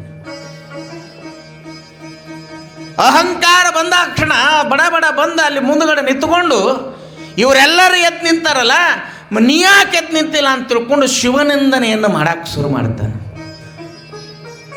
ಶಿವನಿಂದನೆಯನ್ನು ಮಾಡಕ್ಕೆ ಶುರು ಮಾಡ್ತಾನೆ. ಅವಾಗ ಎಲ್ಲ ಋಷಿಗಳು ಎಲ್ಲ ದೇವತೆಗಳು ಬಂದು ದಕ್ಷನಿಗೆ ಪ್ರಾರ್ಥನೆ ಮಾಡ್ತಾರಪ್ಪ, ಶಿವನಿಂದನೆಯನ್ನು ಮಾಡಬಾರದು, ಶಿವನಿಂದನೆಯನ್ನು ಕೇಳಬಾರದು, ಮಾಡಬಾರದು. ಅದರಂಥ ಮಹಾಪಾತಕ ಯಾವುದೂ ಇಲ್ಲ ಜಗತ್ತಿನೊಳಗೆ. ಅದಕ್ಕೆ ನೀನು ಶಿವನಿಂದೆಯನ್ನು ಮಾಡಬೇಡ ಅಂತ ಕೊಡು ಪರಿಪರಿಯಾಗಿ ತಿಳಿಸಿ ಹೇಳಿದ್ರು ಕೂಡ ಯಾವ ಮನುಷ್ಯನಿಗೆ ಕಾಮಣೆ ಆಗಿರ್ತದೆ ಅವನಿಗೆಲ್ಲ ಹಳದಿನೇ ಕಾಣಿಸ್ತದೆ. ಅಹಂಕಾರದ ಪದರ ಅವನ ಕಣ್ಣಿಗೆ ಬಂದಿರ್ತದಲ್ಲ, ನಾ ದೊಡ್ಡವ, ನಾ ಎಲ್ಲರೂ ಎದ್ದು ನಿಂತಾರೆ, ಇವನ್ಯಾಕೆ ಎದ್ದು ನಿಂದಿರಬಾರದು ಅಂತ ತಿಳ್ಕೊಂಡು ಪರಶಿವ ಪರಮಾತ್ಮನ ಮೇಲೆ ಆರೋಪವನ್ನು ಮಾಡಕ್ಕೆ ಶುರು ಮಾಡ್ತಾನ. ಇದನ್ನೆಲ್ಲ ನೋಡಿ ನಂದೀಶ್ವರ, ಬ್ರಹ್ಮ ಮತ್ತು ವಿಷ್ಣು ಎಷ್ಟು ಪರಿಪರಿಯಾಗಿ ತಿಳಿಸಿ ಹೇಳಿದ್ರು ಕೂಡ ದಕ್ಷ ಬ್ರಹ್ಮ ಶಿವನಿಂದನೆಯನ್ನು ಮಾಡ್ತಾನ. ಶಿವನಿಂದನೆಯನ್ನು ಮಾಡಿರ್ತಕ್ಕಂಥ ಸ್ಥಳದೊಳಗೆ ಯಾವಾಗ ಇಲ್ಲಿ ಶಿವನಿಂದನೆ ನಡೆದು ಹೋಗ್ತದಲ್ಲ, ಶಿವನ ನಿಂದನೆ ಆಗ್ತದಲ್ಲ, ಆ ನಿಂದನೆ ಮಾಡಿರ್ತಕ್ಕಂಥ ಜಾಗನೂ ಕೂಡ ಅಪವಿತ್ರ ಆಯಿತು. ಅದಕ್ಕೆ ಇಲ್ಲಿ ಹೋಮ ಆಗಲಿ ಹವನಗಳಾಗಲಿ ಇಲ್ಲೇನು ಮಾಡಿ ಏನು ಉಪಯೋಗ ಇಲ್ಲ. ಆ ಶಿವನ ನಿಂದನೆ ಆಗಿರ್ತಕ್ಕಂಥ ಸ್ಥಾನ ಇದು. ಈ ಹೋಮ ನಡೆಯಂಗಿಲ್ಲ ಅಂತ ತಿಳ್ಕೊಂಡು ಎಲ್ಲ ದೇವತೆಗಳು ಆ ಸ್ಥಾನಕ್ಕೆ, ಆ ಹೋಮಕ್ಕೆ ಬಹಿಷ್ಕಾರ ಹಾಕಿ ತಮ್ಮ ಲೋಕಕ್ಕೆ ಹೋಗ್ತಾರೆ. ನಂದೀಶ್ವರ ಬಹಳ ಜೋರಾಗಿ ಮಾತಾಡ್ತಿರ್ತಾನ. ಅವಾಗ ಒಂದು ಬೆನ್ಮ್ಯಾಗ ಒಂದಿಷ್ಟು ಕೈ ಇಟ್ಟಾಗ ಪರಶಿವ ಪರಮಾತ್ಮ ಹಸ್ತ ಮುಟ್ತಾನ. ಅವಾಗ ನಂದೀಶ್ವರ ಶಾಂತನಾಗ್ತಾನ. ಅಲ್ಲಿಂದ ಪರಬ್ರಹ್ಮ ಪರಮಾತ್ಮ ಕೈಲಾಸಕ್ಕೆ ಹೋಗ್ತಾನೆ.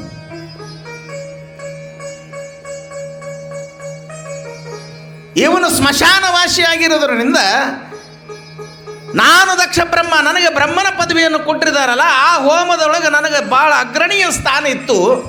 ಅಂಥ ಸ್ಥಾನವನ್ನು ಅಲಂಕಾರ ಮಾಡೋಕ್ಕೆ ನನ್ನನ್ನು ಕರೆದ್ರೆ ಎಲ್ಲರೂ ಎದ್ದು ನಿಂದಿರ್ತಾರೆ, ಇವನ್ಯಾಕೆ ಎದ್ದು ನಿಂದಿರಲಿಲ್ಲ ಅಂತ ತಿಳ್ಕೊಂಡು ನಿಂದನೆಯನ್ನು ಮಾಡಿ, ಆ ನಿಂದನೆಯನ್ನು ಕೇಳಿ ಪರಶಿವ ಪರಮಾತ್ಮ ಅಲ್ಲಿಂದ ಹೊರಟು ಹೋಗಿಬಿಡ್ತಾರೆ.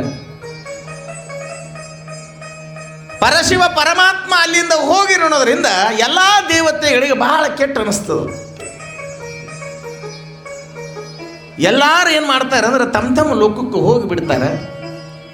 ದಕ್ಷ ಬ್ರಹ್ಮನು ಕೂಡ ಆ ಹೋಮನ ಅಲ್ಲೇ ಬಿಟ್ಟು ಅವನು ಕೂಡ ರಾಜ್ಯಕ್ಕೆ ಬರ್ತಾನೆ. ಇದೆಲ್ಲ ಮನುಷ್ಯನಾಗ ಇರ್ತದೆ ಅವನಿಗೆ. ಯಾರಿಗೆ? ದಕ್ಷ ಪ್ರಜಾಪತಿ. ಹಿಂಗೇ ಹಲವಾರು ದಿವಸಗಳು ಹೋಗ್ತವ.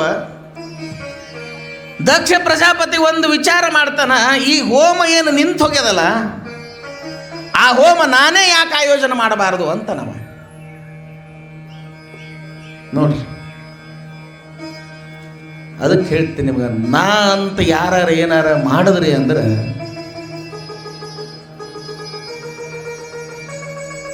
ಅದರಂಥ ಪಾಪ ಈ ಜಗತ್ತಿನೊಳಗೆ ಯಾವುದೂ ಇಲ್ಲ.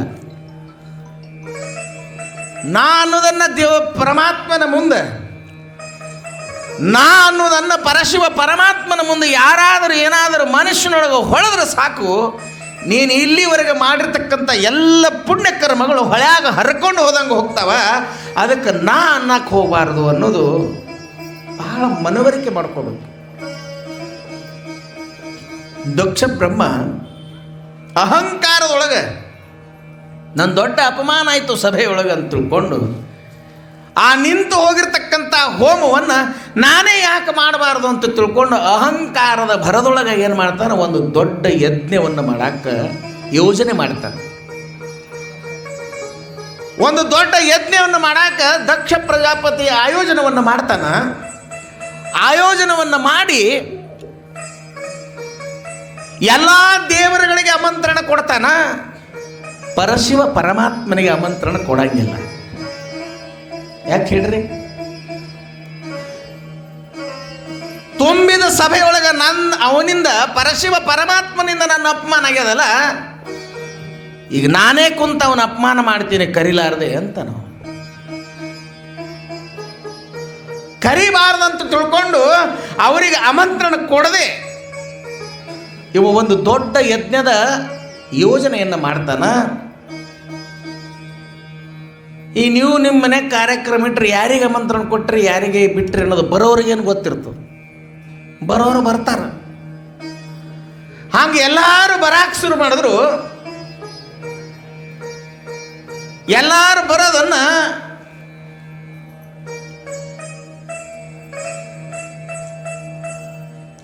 ಎಲ್ಲರೂ ಕೈಲಾಸ ಮಾರ್ಗದಿಂದ ಪುಷ್ಪಕ ವಿಮಾನದಿಂದ ಹಾರಾಡಿ ಹಾರಾಡಿ ಹಾರಾಡಿ ಹೋಗ್ತಾ ಇದ್ರು.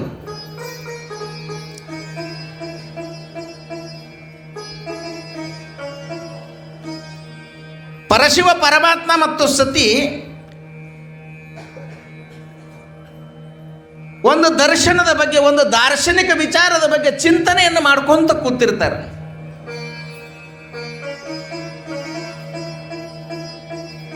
ಪರಮಾತ್ಮ ಏನೋ ಒಂದು ಒಳ್ಳೆಯ ವಿಷಯವನ್ನು ಹೇಳ್ಕೊಂತ ಕೂತಿರ್ತಾನ. ತಾಯಿಯಾಗಿರ್ತಕ್ಕಂಥವಳು ಹ್ಞೂ ಹ್ಞೂ ಅಂತ ಅದನ್ನು ಆಲಿಸ್ತಾ ಇರ್ತಾಳೆ. ಅಂಥ ಯಾವ ಸಂದರ್ಭದೊಳಗೆ ಕೈಲಾಸದಿಂದ ಎಲ್ಲವೂ ವಾಯು ಮಾರ್ಗದಿಂದ ಎಲ್ಲ ಥರದ ದೇವತೆಗಳು ತಮ್ಮ ಪುಷ್ಪಕದ ವಿಮಾನದ ಮುಖಾಂತರವಾಗಿ ಎಲ್ಲರ ಜೋಡಿ ಜೋಡಿಲೆ ಅಲ್ಲೆಲ್ಲ ಆಮಂತ್ರಣ ಇರ್ತದೆ, ಹೋಗ್ತಿರ್ತಾರೆ. ಈಗ ಇಲ್ಲಿ ಚಂದ ಕಾರ್ಯಕ್ರಮ ನಡೆದದ. ಹೊರಗೆ ಯಾರು ನಿಮಗೊಂದಿಷ್ಟು ನಿಮಗೆ ಆ ಹಿಡಿಸುವಂಥದ್ದೊಂದು ಹಾಡ ಬಾರಿಸಿದ್ರು ಅಂತ ತಿಳ್ಕೊರಿ, ಓದ್ತದಿಲ್ಲ ಮನಸ್ಸಲ್ಲಿ. ಹಾಗೆ ಪರಶಿವ ಪರಮಾತ್ಮ ಮತ್ತು ಮಾತಾ ಸತಿಯರು ಅವರಿಬ್ಬರು ಕೂತ್ಕೊಂಡು ಶಾಸ್ತ್ರದ ಅಧ್ಯಯನವನ್ನು ಮಾಡ್ತಿರ್ಬೇಕಾದ್ರೆ ಅವ್ರು ಹೇಳ್ತಿರ್ತಾರೆ, ಆಕೆ ಕೇಳ್ತಿರ್ತಾಳ. ಅಂಥ ಸಂದರ್ಭದೊಳಗೆ ಮ್ಯಾಗಿನೆಲ್ಲ ಇವ್ರು ಹೋಗೋದನ್ನು ನೋಡಿ ತಯಾರಾಗಿ ಹೊಂಟಿರ್ತಾರೆ. ಮತ್ತು ಹಂಗಲ್ಲ, ಅದನ್ನು ನೋಡಿ ಆ ನಡೆದಿರ್ತಕ್ಕಂಥ ವಿಷಯದ ಮೇಗಿಂದ ಮನಸ್ಸು ಈ ಕಡೆ ಹರಿದು ಬರುತ್ತದಕ್ಕೆ. ಸಾವಕಾಶ ಹಿಂದಕ್ಕೆ ಸರದಂಗೆ ಮಾಡಿ ಮುಂದಕ್ಕೆ ಸರದಂಗೆ ಮಾಡಿ ಜಯ ವಿಜಯ ಕರಿತಾಳ. ಕರೆದು ಕೇಳ್ತಾಳ, ಇವರೆಲ್ಲ ಎಲ್ಲಿ ಹೊಂಟಾರ ಅನ್ನೋದರ ಕೇಳು ಅಂತಾಳಕ್ಕೆ.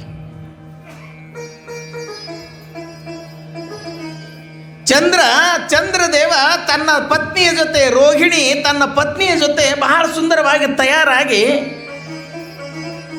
ಇನ್ನೇನು ಕೈಲಾಸ ಪರ್ವತದಿಂದ ಹಾರಿ ಹೋಗಬೇಕನ್ನುವಷ್ಟರೊಳಗೆ ಮಾತಾ ಸತಿ ಹೇಳಿರ್ತಕ್ಕಂಥದ್ದು ವಿಷಯವನ್ನು ಈಕೆ ವಿಜಯ ಅಂತಕ್ಕಂಥ ಸಖಿ ಹೋಗಿ ಆ ಚಂದ್ರನಿಗೆ, ರೋಹಿಣಿಗೆ ಕೇಳ್ತಾಳ, ಸ್ವಲ್ಪ ನಿಲ್ರಿ ಅಂತಳಕ್ಕೆ. ನೀವೆಲ್ಲ ಇಷ್ಟೆಲ್ಲ ತಯಾರಾಗಿ ಹೊಂಟ್ರಿಲ್ಲ, ಎಲ್ಲಿ ಹೊಂಟ್ರಿ ಅಂತಳಕ್ಕೆ. ನಿಮ್ಗೆ ಗೊತ್ತಿಲ್ಲ ಅಂತ ನಾವು ದಕ್ಷ ಪ್ರಜಾಪತಿ ಒಂದು ದೊಡ್ಡ ಯಜ್ಞ ಮಾಡಿದಾನ. ಯಜ್ಞ ಮಾಡಾಕತ್ತಾನ. ಆ ಯಜ್ಞ ಸಮಾರಂಭಕ್ಕೆ ನಮಗೆಲ್ಲ ಆಮಂತ್ರಣ ಅದ, ಅದಕ್ಕೆ ನಾವೆಲ್ಲ ಹೊಂಟಿವಿ ಅಂತ ಅವ ಏನು ಹೇಳಿದ್ದ ಅದನ್ನು ಬಂದು ಮತ್ತೊಂದು ಸ್ವಲ್ಪ ಹಿಂದಕ್ಕೆ ಮುಂದಕ್ಕೆ ಮಾಡ್ದಂಗೆ ಮಾಡಿ ತಾಯಿ ಮತ್ತೆ ಹಿಂದಕ್ಕೆ ಬಂದು ಕೀಳ್ತಾಳ, ಎಲ್ಲಿ ಹೊಂಟ್ಯಾರವ್ರು ಅಂತಾಳೆ. ಇದು ಬಹಳ ಚಟಾರಿ ಹೆಣ್ಮಕ್ಳಿಗೆ. ಸುಮ್ಮನಿರಂಗಿಲ್ಲ ನೀವು, ಏನು ನಡೆದದ ಅದನ್ನು ತೊಳಂಗಿಲ್ಲ ನೀವು. ನಿಮ್ಮ ಮುಂದೆ ಏನಾರು ಒಂದು ನಡೀತು ಅಂದ್ರೆ ಅದು ಅಲ್ಲಲ್ಲಿ ಯಾಕೆ ಹಂಗಾತು, ಈ ಕಡೆ ಯಾಕೆ ಹೋದಳಿಕಿ, ಅಲ್ಲೇ ಯಾಕೆ ಕೂತಳು, ಇವು ಬಹಳ ನೀವು. ಅವಾಗ ವಿಜಯ ಅಂತಾಳ, ಇದನ್ನೆಲ್ಲ ಚಂದ್ರದೇವ ಮತ್ತು ರೋಹಿಣಿ ಅವ್ರೇನು ಹೇಳಿದ್ರು ಅಂತ ಕೇಳಿದಾಗ ಆಕೆ ಹೇಳಿಬಿಡ್ತಾಳೆ. ಏನು ಹೇಳಿದ್ದಾಳೆ ಅದನ್ನು ಹೇಳಿಬಿಡ್ತಾಳೆ. ದಕ್ಷ ಪ್ರಜಾಪತಿ ಒಂದು ದೊಡ್ಡ ಯಜ್ಞದ ಸಮಾರಂಭವನ್ನು ಇಟ್ಕೊಂಡಿದ್ದಾರಂತ. ಆ ಯಜ್ಞ ಸಮಾರಂಭಕ್ಕೆ ಅವ್ರು ಹೊಂಟಾರ. ದಕ್ಷ ಪ್ರಜಾಪತಿ ಅಂದಾಕ್ಷಣ ಆಕೆಗೆ ತವರು ಮನೆ ನೆನಪಾಯ್ತು. ತವರು ಮನೆ ನೆನಪಾಯ್ತು. ಓಡೋಡಿ ಹೋಗ್ತಾಳ ಪರಬ್ರಹ್ಮ ಪರಮಾತ್ಮನ ಹತ್ರ. ಅಲ್ರಿ ಮತ್ತು ಅಷ್ಟು ದೊಡ್ಡದು ಯಜ್ಞ ಮಾಡ್ಯಾರಂತ ಮತ್ತು ನಾವು ಹೋಗು ನಡ್ರಿ ಅಂತಾಳಕ್ಕೆ. ಆ ಹಿಂದೆ ನಡೆದು ಹೋಗಿರ್ತಕ್ಕಂಥ ಅಪಮಾನದ ಸಂಗತಿ ಪರಬ್ರಹ್ಮ ಪರಮಾತ್ಮ ಪತ್ನಿಗೆ ಹೇಳಿರಂಗಿಲ್ಲ. ಪರಶಿವ ಪರಮಾತ್ಮನಿಗೆ ಗೊತ್ತದ ಇದು ಶಿವತತ್ವದ ಅಪಮಾನ ಮಾಡುವ ಸಲುವಾಗಿ ದಕ್ಷ ಪ್ರಜಾಪತಿ ಯಜ್ಞ ಮಾಡಕತ್ತಾನ. ನಮಗೆ ಆಮಂತ್ರಣ ಇಲ್ಲ, ನಾವ್ಯಾಂಗ ಹೋಗುದು ಅಂತ ನಾವು. ಯಾವಾಗ ನೀವು ಯಾರ ಹೆಸರಲ್ಲಿ ಕುಂಕುಮವನ್ನು ಇಟ್ಕೋತೀರಿ, ಯಾರ ಹೆಸರಲ್ಲಿ ನೀವು ಕೊಳ್ಳಾಗ ತಾಳಿಯನ್ನು ಕಟ್ಕೋತೀರಿ, ಅವರಿಗೆ ಬಂದು ಆಮಂತ್ರಣ ಕೊಡೋ ತನಕ ನೀವು ತವ್ರ ಮನೆಗೂ ಕೂಡ ಕಾಲಿಡಬಾರದು. ನೀವು ತಾಯಂದಿರಾದಂಥವ್ರು ತವ್ರ ಮನೆಗೂ ಕೂಡ ಕಾಲಿಡಬಾರದು. ನೀವು ಯಾವಾಗ ನಿಮ್ಮ ದಾನ ಮಾಡಿ ಹೊರಗೆ ಕಳಿಸೋದ ಮ್ಯಾಗ ಆ ನಿಮ್ಮ ಮಾಂಗಲ್ಯಕ್ಕೆ ಕಿಮ್ಮತ್ತಿರ್ತದೆ, ನಿಮಗಿರಂಗಿಲ್ಲ. ಪರಶಿವ ಪರಮಾತ್ಮ ಆ ತಾಯಿಯನ್ನು ತಿಳಿಸಿ ಹೇಳ್ತಾನ, ಸತಿಯನ್ನು ಪತ್ನಿಯನ್ನು ತಿಳಿಸಿ ಹೇಳ್ತಾನ, ನಮಗೆ ಆಮಂತ್ರಣ ಇಲ್ಲ, ನಾವ್ಯಾಂಗ ಹೋಗೋದು ಅಂತ.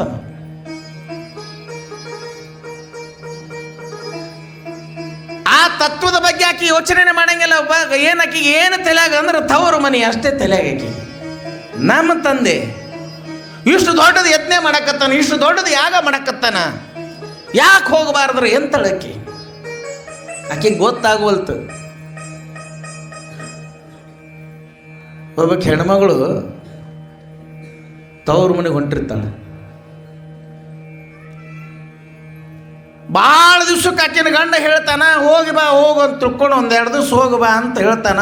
ಹೇಳಿದ ಅಂತ ಕಿವ್ಯಾಗ ಅವು ಶಬ್ದ ಬೀಳೋದ ತಕ್ಷಣನೇ ಆಕೆಗೆ ಭಾಳ ಆನಂದ ಆಗ್ತದೆ. ಎರಡು ಹುಡುಗರು ಇರ್ತಾವ್ರಿ ಆಕೆಗೆ. ಒಂದು ಟೊಂಕನಾಗ ಇರ್ತದ, ಒಂದು ಕೈಯಾಗ ಹಿಡಿದು ಹೊಂಟಿರ್ತಾಳೆ, ಒಂದು ತಲೆ ಮೇಲೆ ಗಂಟ. ಮುಂಜಾನೆ ಒಂದೇ ಬಸ್ ಆ ಊರಿಗೆ. ತವ್ರ ಮನೆಗೆ ಹೋಗುವಂಥ ಭರದೊಳಗೆ ಆಕೆ ಏನು ಮಾಡ್ತಾಳಂತಂದ್ರೆ ಬಡ ಎಲ್ಲ ಎರಡೂ ಕೂಸುಗಳನ್ನು ತಯಾರು ಮಾಡ್ತಾಳೆ. ಯಾವಾಗ ನಡೀತದ ಅದಕ್ಕೆ ಕೈಯಾಗಿ ಹಿಡಿತಾಳೆ, ಯಾವಾಗ ನಡೆಯಂಗಿಲ್ಲ ಅದಕ್ಕೆ ಟೊಂಕಣಕ್ಕೆ ಕುಡಿಸ್ಕೋತಾಳೆ. ಒಂದು ಮ್ಯಾಗ ಒಂದು ಗಂಟ ಇಟ್ಕೊಂಡು ಬಸ್ ಎಲ್ಲಿ ನಿಂದಿರ್ತದೆ ಅಲ್ಲಿದು ಮನೆ ದೂರ ಇತ್ತು, ಅದು ದರ ದರ ದರ ದರ ಅದಕ್ಕೆ ನಡ್ಕೋತ ಎಳ್ಕೊತ ಹೊಂಟಿರ್ತಾಳೆ. ಮುಂದೊಬ್ಬ ಬರ್ತಾನೆ ಮಹಾತ್ಮ. ಅಲ್ಲ ಅದಕ್ಕೆ ಯಾಕೆ ಹೇಳ್ಯಾಕತ್ತಿ ಅಂತ ನಾವು, ಏ ತಂಗಿ ಇಟ್ಟ್ಯಾಕೆ ಗಡಬಡ ಯಾಕೆ, ಇಟ್ಟ್ಯಾಕೆ ಹಿಂಗ್ಯಾಕೆ ಮಾಡಾಕತ್ತಿ. ಇಲ್ರಿ ಭಾಳ ದಿವ್ಸಕ್ಕೆ ನನ್ನ ಗಂಡ ಹೇಳ್ಯಾನ ತವ್ರ ಮನೆಗೆ ಹೋಗಬಾ ಅಂತ ತಿಳ್ಕೊಂಡು ಅದಕ್ಕೆ ಹೊಂಟೀನಿ. ಇದು ದಿನಾ ಓಡಾಡ್ತದೆ ನೋಡ್ರಿ, ಇವತ್ತು ನಡೆಯವಲ್ತ ಅಂತಳಾಕಿ. ಕಾಲು ಬಿಟ್ಟು ಕತ್ತಿ ಹಿಂಗೆಲ್ಲ ಕಡೆ ತಿರುಗಾಡಿ ಬರ್ತದೆ, ಇವತ್ತೇ ನಡೆಯಲಾಗದ. ಅದು ಬಸ್ ತಪ್ಪಂದ್ರೆ ಹೆಂಗೆ ಮಾಡಲಿ. ಅವ ಮ್ಯಾಗಿನ ತಳಗೆ ನೋಡ್ತಾನೆ. ಅದಕ್ಕೆ ನೋಡಿ ಅವ ಅಲ್ಲೇನು ನಡೆದಿತ್ತು ಅಂದ್ರೆ ತವ್ರ ಮನೆಗೆ ಹೋಗೋ ಗಡಬಡದೊಳಗೆ ಎರಡು ಕಾಲ ಒಂದೇ ಪ್ಯಾಂಟನಾಗ ಹಾಕಿರ್ತಾಳಾಕಿ.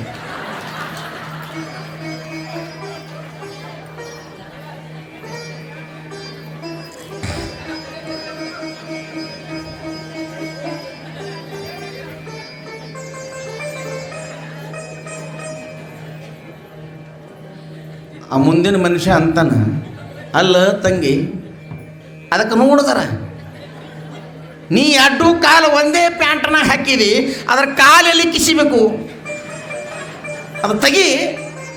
ಹೌದಲ್ರಿ ಅಂತಳಕ್ಕೆ. ತವ್ರ ಮನೆ ಅಂದ್ರೆ ಸಾಕು, ಏನೂ ತಿಳಿಯಂಗಿಲ್ಲ ಹೆಣ್ಮಕ್ಳಿಗೆ. ತವ್ರ ಮನೆ ಅಂದ್ರೆ ಸಾಕು, ಹ್ಯಾಂಗೆ ಹೊಂಟಿರ್ತಾರೋ, ಎಲ್ಲಿ ಹೊಂಟಿರ್ತಾರೋ, ಯಾರ್ದು ಪಿಶವಿ ಎಲ್ಲಿ ಕೈ ಹಿಡ್ಕೊಂಡು ಹೋಗ್ತಾರೋ, ಯಾರ್ದು ಏನು ಸಾಮಾನು ಹೋಯ್ತಾರೋ ಹೇಳಕ್ಕೆ ಬರೋದಿಲ್ಲ. ಒಟ್ಟು ತವ್ರ ಮನೆ ಅಂದ್ರೆ ಅಷ್ಟು ಹುಚ್ಚ. ಅಂತ ಹುಚ್ಚ ಸತಿ ತಾಯಿಗೂ ಕೂಡ ಹಿಡಿತು. ಯಾಕಂದ್ರೆ ನನ್ನ ತಂದೆ ಆಗಿರ್ತಕ್ಕಂಥವ ದಕ್ಷ ಪ್ರಜಾಪತಿ ಯಜ್ಞೆ ಮಾಡ್ತಾ ಇದ್ದಾನೆ, ನಾನ್ಯಾಕೆ ಹೋಗ್ಬಾರ್ದಂತ ತಿಳ್ಕೊಂಡು ಹಠ ತೊಡ್ತಾಳೆ. ಪರಶಿವ ಪರಮಾತ್ಮ ಹೇಳ್ತಾನೆ, ನಮಗೆ ಹೇಳಿಲ್ಲ, ನಮಗೆ ಹೋಗಾಕ ಬರಂಗಿಲ್ಲ ಅಂತ ನಾವ, ನಮಗೆ ಆಮಂತ್ರಣ ಇಲ್ಲ ಅಂತ ನಾವ. ಆಕೆ ಮನಸ್ಸನ್ನು ತಿಳ್ಕೊಂಡು ಹೋಗುವುದು ಬಹಳ ಉತ್ಕಟ ಬಯಕೆ, ಉತ್ಕಟ ಇಚ್ಛೆ ಇರೋಣದರಿಂದ ಪರಶಿವ ಪರಮಾತ್ಮ ಅಂತಾನ, ನಾನು ಬರಂಗಿಲ್ಲ, ಬೇಕಾದ್ರೆ ನೀ ಹೋಗಿ ಬಾ ಅಂತ ಆಜ್ಞೆ ಕೊಡ್ತಾನೆ. ಆಜ್ಞೆ ಕೊಟ್ಟ ಕ್ಷಣ ಆಕೆಗೂ ಕೂಡ ಬಹಳ ಆನಂದ ಅನ್ನಿಸ್ತದ. ಒಬ್ಬಕ್ಕಿನೇ ಹೋಗಬೇಡ, ನಂದೀಶ್ವನಿಗೆ ಆಜ್ಞೆ ಮಾಡ್ತಾನಪ್ಪ, ನಿಮ್ಮ ಅವನ್ನ ಮುಟ್ಟಿಸಿ ಬಾ ಅಂತ ಆಜ್ಞೆ ಮಾಡ್ತಾನ. ಇಲ್ಲೆಲ್ಲ ಯಜ್ಞದ ತಯಾರಿ ನಡೆದದ. ದಕ್ಷ ಪ್ರಜಾಪತಿ ಎಲ್ಲ ಯಜ್ಞದ ತಯಾರಿಯನ್ನು ಮಾಡಿದಾನ. ಎಲ್ಲ ದೇವತೆಗಳು ಬಂದಿದ್ದಾರೆ, ಎಲ್ಲರಿಗೆ ಒಂದೊಂದು ಆಸನವನ್ನು ಕೊಟ್ಟಿದ್ದಾನ. ಎಲ್ಲರೂ ಗಮನಿಸ್ತಾರ, ಅಲ್ಲಿ ಪರಶಿವ ಪರಮಾತ್ಮ ಮತ್ತು ಸತಿಯರ ಆಸನನೇ ಇರಂಗಿಲ್ಲ. ಹೀಗೆ ಓಡಿ ಓಡಿ ಬರ್ತಾಳ ತಾಯಿ. ತವ್ರ ಮನೆಗೆ ಬರ್ತೀನಂತ ತಿಳ್ಕೊಂಡು, ನಿಮ್ಗೆ ಯಾರಾದ್ರೂ ಹಿಂಗಂದ್ರಂದ್ರೆ, ತವ್ರ ಮನೆಗೆ ನೀವು ಬಾಕಲಾಗ ನಿಂತ್ರಿ, ಬಾಕಲೊಳಗೆ ನಿಂತಾಗ ನಿಮಗೆ ಜನ್ಮ ಕೊಟ್ಟಿರ್ತಕ್ಕಂಥ ತಂದೆ ಬಂದು ನಿಮಗೆ ಅಂದ, ಯಾಕೆ ಬಂದಿದ್ದೀನಿ ಅಂತಂದ್ರೆ ಹೆಂಗೆ ಅನ್ನಿಸ್ತದೆ ಹೇಳ್ರಿ? ಹೆಂಗೆ ಅನ್ನಿಸ್ಬಾರ್ದು? ಭಾಳ ಆನಂದದಿಂದ ಬಂದು ತೊಲಬಾಕಲಿಗೆ ನಿಂದಿರ್ತಾಳ. ಆ ಮುಂದೆ ದಕ್ಷ ಪ್ರಜಾಪತಿ ಬರ್ತಾನ, ಅದರ ಹಿಂದೆ ಅಗ್ನಿಸ ಮಾತಾ ಅಂತಕ್ಕೆ ಅವಳ ತಾಯಿ ನಿಂತಿರ್ತಾಳ. ಮಗಳನ್ನು ನೋಡುತ್ತ ಕ್ಷಣ ಕಣ್ಣೊಳಗೆ ಧಾರಾಕಾರ ನೀರು ಸುರ್ಯಕ್ಕೆ ಶುರುವಾಗ್ತದೆ. ಇನ್ನೇನು ಕಾಲೆತ್ತಿ ಒಳಗೆ ಬಲಗಾಲ ಇಡಬೇಕನ್ನೋಷ್ಟರೊಳಗೆ ದಕ್ಷ ಪ್ರಜಾಪತಿ ಅಂತಾನ, ನಿನ್ನನ್ನು ಯಾರು ಕರೆದಾರ ಇಲ್ಲಿ? ಯಾರು ಕರೆದಾರ? ನಿನ್ನನ್ನು ಯಾರು ಕರೆದಾರ ಅಂತ ತಿಳ್ಕೊಂಡು ಈ ಶಬ್ದ ಕಿವಿಯೊಳಗೆ ಬಿದ್ದಾಕ್ಷಣ ಎಷ್ಟು ಆನಂದದಿಂದ ಆಕೆ ತವರ ಮನೆಗೆ ಬಂದಿದ್ದಳಲ್ಲ, ಅದರ 10 ಪಟ್ಟು ದುಃಖ ಆಕಿನ ಮನುಷ್ಯನೊಳಗೆ ಪ್ರಾರಂಭ ಆಗ್ತದೆ. 10 ಪಟ್ಟು ದುಃಖ. ಯಾಕ ಮುಂದೆ ದಕ್ಷ ಪ್ರಜಾಪತಿ ಅದಾನ, ಅದರಿಂದ ಮಾತಾ ಅಗ್ನಿಸ ಅದಾಳ. ಈ ತಲವಾಕಿನೊಳಗೆ ಈಕಿ ನಿಂತಾಳ. ಇನ್ನೇನು ಒಳಗೆ ಕಾಲಿಡುವಷ್ಟರೊಳಗೆ ಅಪ್ಪಿದ್ದವ ತಂದೆ ಇದ್ದವ ಏನಂತಾನಂದ್ರೆ, ನಿನಗ್ಯಾರು ಕರೆದಾರ ಇಲ್ಲಿ ಅಂತ ತಿಳ್ಕೊಂಡು ಹೇಳಿದಾಗ, ಎಂಥ ಘೋರ ಅಪಮಾನ ಇದು ಅಂತ ಧೈರ್ಯ ಗಟ್ಟಿ ಮಾಡಿ 2 ಕಾಲು ಒಳಗಿಟ್ಟು ಹೋಗಿ ನೋಡ್ತಾಳ. ಸುತ್ತ ಕಡೆ ಹಿಂಗೆಲ್ಲ ಕೂತಿರ್ತಕ್ಕಂಥ ಎಲ್ಲರಿಗೂ ನೋಡ್ತಾಳ. ಎಲ್ಲವನ್ನು ಗಮನಿಸಿದಾಗ ಎಲ್ಲರೂ ತಮ್ಮ ಆಸನದೊಳಗೆ ಕೂತ್ಕೊಂಡಿದ್ದಾರೆ. ಈಕಿ ತಾಯಿಯಾಗಿರ್ತಕ್ಕಂಥವಳು ಒಳಗೆ ಹೋದಾಕ್ಷಣ ಎಲ್ಲರೂ ತಮ್ಮ ಆಸನದ ಮೇಲೆ ಎದ್ದು ನಿಂದಿರ್ತಾರೆ. ಎದ್ದು ನಿಂತು ಎಲ್ಲರಿಗೂ ಪ್ರಶ್ನೆ ಮಾಡ್ತಾಳೆ, ಪರಶಿವ ಪರಮಾತ್ಮನಿಗೆ ಆಮಂತ್ರಣ ಇಲ್ಲದೇನೆ ಈ ಯಜ್ಞ ಹೇಗೆ ಮುಗಿತದ ಅಂತ ಕೇಳ್ತಾಳೆ. ಅದಕ್ಕೆ ಅವರು ನನಗೆ ಹೋಗಬೇಡ ಅಂತಿದ್ರು, ಅದನ್ನು ನನಗೆ ತಿಳಿಲಿಲ್ಲ. ಅದನ್ನು ನನಗೆ ತಿಳಿಲಿಲ್ಲ ಅಂತ ತಿಳ್ಕೊಂಡು ಇಷ್ಟೆಲ್ಲ ಅಪಮಾನವನ್ನು ಸಹನ ಮಾಡಿಕೊಂಡು, ಇಂಥ ಅಪಮಾನವಾಗಿರ್ತಕ್ಕಂಥ ಶರೀರವನ್ನು ತಗೊಂಡು ನಾ ಮತ್ತೆ ಯಾವ ಮುಖ ತೋರಿಸಲಿ ಪರಶಿವ ಪರಮಾತ್ಮನಿಗೆ ಅಂತ ತಿಳ್ಕೊಂಡು ಅಲ್ಲಿ ನಡೀತಿರ್ತಕ್ಕಂಥ ಯಜ್ಞದೊಳಗೆ ಏನು ನಡೀತಿದಿರ್ತಲ್ಲ ಯಜ್ಞ, ಆವಾಗ ದಕ್ಷ ಪ್ರಜಾಪತಿಗೆ ಹೇಳಿರ್ತಕ್ಕಂಥ ಮಾತನ್ನು ನೆನಪು ಮಾಡ್ಕೊ ಅಂತಳಕ್ಕೆ. ನೆನಪದಿಲ್ರಿ? 5ನೇ ದಿವಸದ ಕಥಾ ದಕ್ಷ ಪ್ರಜಾಪತಿಗೆ ನೆನಪು ಮಾಡ್ಕೊಂತಳಕ್ಕೆ. ಹೇ ದಕ್ಷ ಪ್ರಜಾಪತಿ, ನಿನಗೆ ನಾನು ಹೇಳಿದ್ದೆ, ನೀನು ಕರೆದಿ ಅಂತ ನಾನು ಬಂದೀನಿ, ನಾನಾಗೆ ಬಂದಿಲ್ಲ. ಆದ್ರೆ ನಿನಗೊಂದು ವಚನ ಕೊಟ್ಟಿದ್ದೆ ನಾನು, ಯಾವ ವೇಳೆ ನಿನ್ನಿಂದ ನನ್ನ ಅಪಮಾನ ಆಗ್ತದ ಆವತ್ತೇ ನಾನು ಈ ಶರೀರ ತ್ಯಾಗ ಮಾಡ್ತೀನಿ ಅಂತ ತಿಳ್ಕೊಂಡು ನಿನಗೆ ಹೇಳಿದ್ನಲ್ಲ, ಆ ಕ್ಷಣ ಈಗ ಬಂದದ ಅಂತ ತಿಳ್ಕೊಂಡು ತಾಯಿಯಾಗಿರ್ತಕ್ಕಂಥವಳು ದಕ್ಷ ಪ್ರಜಾಪತಿಗೆ ಹೇಳ್ತಾಳ. ಎಲ್ಲಿ ಶಿವನಿಂದೆ ಆಗ್ತದ, ಎಲ್ಲಿ ಶಿವನ ಅಪಮಾನ ಆಗ್ತದ, ಅಂಥ ಕಾರ್ಯಗಳು ಯಾವತ್ತೂ ಕೂಡ ಸಫಲ ಆಗಂಗಿಲ್ಲ ಅಂತ ತಿಳ್ಕೊಂಡು ಶಬ್ದದ ರೂಪದೊಳಗೆ ಎಲ್ಲರನ್ನ ಶಪಿಸಿ ಯೋಗಾಗ್ನಿ ಒಳಗೆ ಯೋಗದಿಂದ ಕುಂಡಲಿಯನ್ನು ಜಾಗೃತವನ್ನಾಗಿ ಮಾಡಿ ಆ ಇದ್ದಿರ್ತಕ್ಕಂಥ ಶರೀರವನ್ನು ಆ ಯಜ್ಞ ಮಂಟಪದೊಳಗನ ಭಸ್ಮ ಮಾಡ್ಕೊಂಡ್ಬಿಡ್ತಾಳೆ.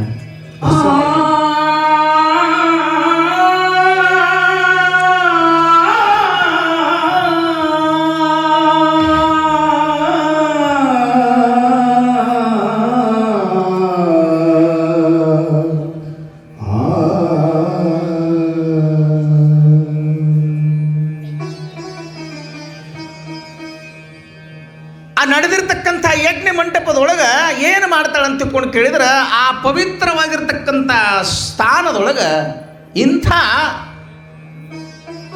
ಅಪಮಾನವಾಗಿರ್ತಕ್ಕಂಥ ಶರೀರವನ್ನು ತಗೊಂಡು ನಾ ಯಾವ ಮುಖವನ್ನು ನಾನು ನನ್ನ ಪರಮಾತ್ಮನಿಗೆ ತೋರಿಸಲಿ, ನಾನಾ ವಿಧ ಪರಿಮಳದಿಂದ ತಿಳಿಸಿ ಹೇಳುವುದನ್ನು ನೆನಪು ಮಾಡ್ಕೋತಾಳೆ. ಯಾಕೆ ಹೋಗಬೇಡದಂತಿದ್ರು ಅದು ಈಗ ನನಗಿಲ್ಲಿ ಬಂದ ಮ್ಯಾಗ ಗೊತ್ತಾಗ್ಯದ. ಅದಕ್ಕೆ ಹೇಳಿದ್ರೆ, ಮಿಂಚಿ ಹೋದ ಮಾತಿಗೆ ಚಿಂತಿಸಿ ಫಲವೇನು. ಇಷ್ಟು ಚಿಂತಿ ಅದು ಮಿಂಚಿ ಹೋಗಿಬಿಟ್ಟದ, ಈ ಮಾತು ಹೋಗಿಬಿಟ್ಟದ, ನಡೆದು ಹೋಗಿಬಿಟ್ಟದ, ನಡೆದಿರ್ತಕ್ಕಂಥ ಘಟನೆಗೆ ಏನು ಉತ್ತರ ಇಲ್ಲ ಅಂತ ಬಹಳ ದುಃಖ ಮಾಡ್ಕೊತಾಳ. ಇದನ್ನೆಲ್ಲ ನೋಡಿ ಅಲ್ಲಿ ನಿಂತಿರ್ತಕ್ಕಂಥ ಎಲ್ಲ ದೇವತೆಗಳಿಗೂ ಕೂಡ ಭಯ ಹುಟ್ಟುಕೊತದ. ಎಂಥ ಅಪಮಾನ ಆಯಿತು, ಇದರಿಂದ ಅಪಮಾನವನ್ನು ನಾನು ತಗೊಂಡು ಮತ್ತೆ ಹೊಳ್ಳಿ ಕೈಲಾಸಕ್ಕೆ ಹೋಗಂಗಿಲ್ಲ ಅಂತ ತಿಳ್ಕೊಂಡು ಷಡ್ಚಕ್ರವನ್ನು ಜಾಗೃತವನ್ನಾಗಿ ಮಾಡಿ ಯೋಗಾಗ್ನಿ ಒಳಗೆ ತನ್ನ ಶರೀರವನ್ನು ಭಸ್ಮ ಮಾಡಿಬಿಡ್ತಾಳೆ.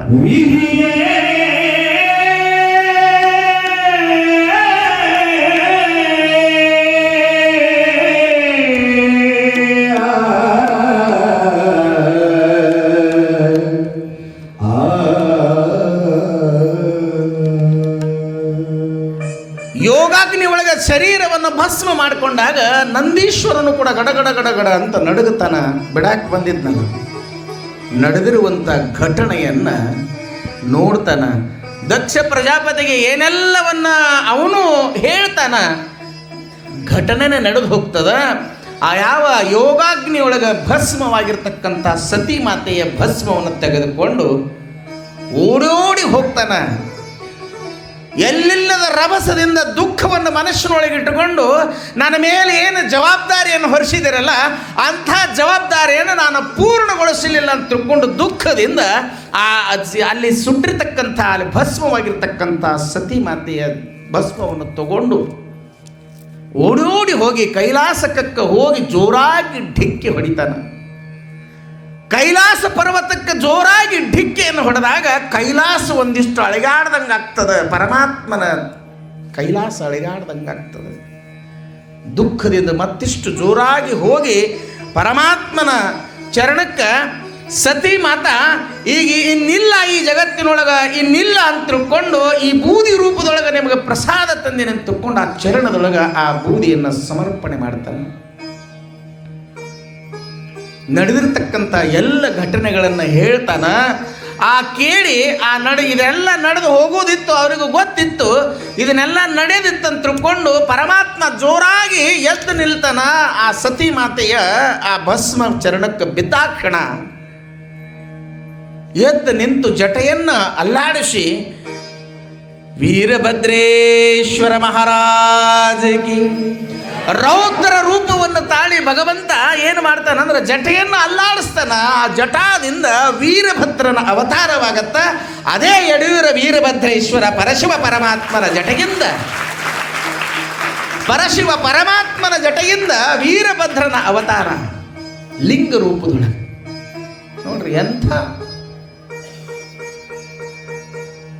ಅದಕ್ಕೆ ಹೇಳ್ತಾರೆ ವೀರಭದ್ರನಿಗೆ ಸಾಧಾ ದೇವರಂತ ತಿಳ್ಕೋಬಾರದು, ಅವನು ಪರಶಿವ ಪರಮಾತ್ಮನ ಅಂಶ ರೂಪವ. ಪರಬ್ರಹ್ಮ ಪರಮಾತ್ಮನ ಅಂಶ ರೂಪದೊಳಗೆ ವೀರಭದ್ರನ ಪ್ರಕಟ ಆಗ್ತಾನ. ಆ ವೀರಭದ್ರೇಶ್ವರನಿಗೆ ಕೈ ಮುಗಿದು ನಿಂತ್ಕೊಂಡು ಪರಶಿವ ಪರಮಾತ್ಮನಿಗೆ ಕೇಳ್ತಾನೆ, ಏನದ ನನಗೆ ಆಜ್ಞೆ ಅಂತ ಕೇಳ್ತಾನೆ. ಯಾಕೆ ಸಿಟ್ಟಿನಿಂದ ತಲೆ ಅಲ್ಲಾಡಿಸಿದ್ರು, ಜಟೆಯನ್ನು ಅಲ್ಲಾಡಿಸಿದ್ರು ಪರಮಾತ್ಮ. ಹೋಗು ಶಿವಗಣಗಳಿಗೆ ಎಲ್ಲರಿಗೆ ಕರ್ಕೊಂಡು ಹೋಗು, ಆ ದಕ್ಷ ಬ್ರಹ್ಮನನ್ನು ಸಂಹಾರ ಮಾಡು ಅಂತ ಪರಶಿವ ಪರಮಾತ್ಮ ಆಜ್ಞೆ ಮಾಡ್ತಾನ. ದಕ್ಷ ಬ್ರಹ್ಮನನ್ನು ಸಂಹಾರ ಮಾಡು, ದಕ್ಷ ಬ್ರಹ್ಮನನ್ನು ಸಂಹಾರ ಮಾಡು ಅಂತ ಕೇಳಿದ ಕ್ಷಣ ಎಲ್ಲ ಶಿವಗಣಗಳನ್ನು ಕರ್ಕೊಂಡು ಎಲ್ಲಿಗೆ ಬರ್ತಾನೆ ಅಂದ್ರೆ, ಎಲ್ಲಿ ಯಜ್ಞ ನಡೆದಿತ್ತಲ್ಲ ಅದೇನು ಎಲ್ಲ ಅರ್ಧ ಬಿಟ್ಟು ಅಲ್ಲೇ ನಿಂತು ಬಿಟ್ಟಿತ್ತದು. ಆ ಯಜ್ಞದ ಸಮಯದೊಳಗೆ ಅಲ್ಲಿ ಏನು ನಡೆದಿತ್ತಲ್ಲ ಎಲ್ಲ ಘಟನೆಗಳೆಲ್ಲ ನಿಂತು ಹೋಗಿಬಿಟ್ಟಿದ್ದು. ಅಂಥಲ್ಲಿ ಬಂದು ಆ ದಕ್ಷ ಬ್ರಹ್ಮನಿಗೆ ವೀರಭದ್ರ ಶಬ್ದದ ರೂಪದೊಳಗೆ, ಹೇ ದಕ್ಷ ಪ್ರಜಾಪತಿ ಯುದ್ಧಕ್ಕೆ ಬಾ ಅಂತ. ವೀರಭದ್ರನ ಅವತಾರದ ವೀರಭದ್ರನ ಒಂದು ವೇಷವನ್ನು ನೋಡಿ, ಆವೇಶವನ್ನು ನೋಡಿ, ಅವನ ಕಣ್ಣುಗಳನ್ನು ನೋಡಿ, ಅವನು ಹಿಡಿದಿರ್ತಕ್ಕಂಥ ಖಡ್ಗವನ್ನು ನೋಡಿ ದಕ್ಷ ಪ್ರಜಾಪತಿಗೆ ಭಯ ಹುಟ್ಟುಕೊತದು. ದಕ್ಷ ಪ್ರಜಾಪತಿನೂ ಕೂಡ ಬಹಳ ದಿವಸ ಹಂಗೆ ಯುದ್ಧ ನಡೀತದ. ನಡೆದು ಒಂದು ದಿವಸ ಏನಾಗತ್ತಂದ್ರೆ, ದಕ್ಷ ಪ್ರಜಾಪತಿ ಸೋತು ವೀರಭದ್ರನ ಹತ್ರ ಬಂದಾಗ ವೀರಭದ್ರ ತನ್ನ ಖಡ್ಗದಿಂದ ಜೋರಾಗಿ ದಕ್ಷ ಪ್ರಜಾಪತಿಯ ಶಿರವನ್ನು ಛೇದ ಮಾಡಿಬಿಡ್ತಾನೆ. ಆ ಮಸ್ತಕ ಹೋಗಿ ಆ ಯಜ್ಞ ಕುಂಡದೊಳಗೆ ಬಿದ್ದು ದಹನ ಆಗಿಬಿಡ್ತದೆ.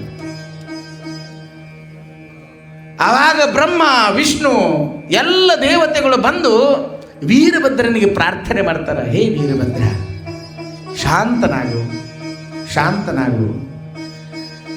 ಎಲ್ಲರೂ ಯಾರ್ಯಾರು ಏನೇನು ಹೇಳಿದ್ರು ಕೂಡ, ನಾನಾ ವಿಧವಾಗಿ ಹೇಳಿದ್ರು ಕೂಡ ವೀರಭದ್ರ ಶಾಂತ ಆಗಂಗಿಲ್ಲ. ಎಲ್ಲರೂ ಕೂಡಿ ಪರಶಿವ ಪರಮಾತ್ಮನಿಗೆ ಪ್ರಶ್ನೆ ಮಾಡ್ತಾರೆ, ಪರಶಿವ ಪರಮಾತ್ಮನಿಗೆ ಪ್ರಾರ್ಥನೆ ಮಾಡ್ತಾರಪ್ಪ, ನಿನ್ನ ಅವತಾರಿ ಪುರುಷನಾಗಿರ್ತಕ್ಕಂಥ ವೀರಭದ್ರನನ್ನು ನೀನೇ ಶಾಂತಗೊಳಿಸಬೇಕು ಅಂತ ತಿಳ್ಕೊಂಡು ಅವನಿಗೆ ಪರಮಾತ್ಮನಿಗೆ ಪ್ರಾರ್ಥನೆ ಮಾಡಿದಾಗ ಪರಮಾತ್ಮ ಪ್ರತ್ಯಕ್ಷನಾಗಿ ವೀರಭದ್ರನ ಮಸ್ತಕದ ಮೇಲೆ ಕೈಯನ್ನಿಟ್ಟಾಗ ವೀರಭದ್ರ ಶಾಂತನಾಗ್ತಾನೆ. ಆವಾಗ ಬ್ರಹ್ಮದೇವನಿಗೆ ಚಿಂತೆ ಬೀಳ್ತದೆ. ಶಿವನಿಂದನೆಯನ್ನು ಮಾಡಿ ಈ ಯಜ್ಞವನ್ನು ಮಾಡಕ್ಕೆ ಹೊರಟಿದ್ದ ಮಾನ್ಯದ ನನಗೆ ತಿಳಿದೈತಿ, ಆದರೆ ಅವನಿಗೆ ಅಹಂಕಾರದಿಂದ ಅವನಿಗೆ ತಿಳಿಲಿಲ್ಲ. ಆದರೆ ಇನ್ನು ಮುಂದೆ ಸೃಷ್ಟಿಯ ಕ್ರಮವನ್ನು ಮುಂದೆ ಒಯ್ಯೋರು ಯಾರು ದೇವರ ಅಂತ ಮತ್ತೆ ಪ್ರಶ್ನೆ ಮಾಡ್ತಾನೆ. ದಯಾಭರಿತನಾಗಿರ್ತಕ್ಕಂಥ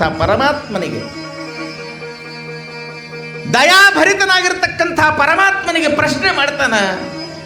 ಎಲ್ಲರೂ ಕೂಡಿ ಗೋಳಾಗಿ ಪ್ರಾರ್ಥನೆ ಮಾಡ್ತಾರೆ, ದಕ್ಷನನ್ನು ನೀವು ಕ್ಷಮಾ ಮಾಡ್ರಿ.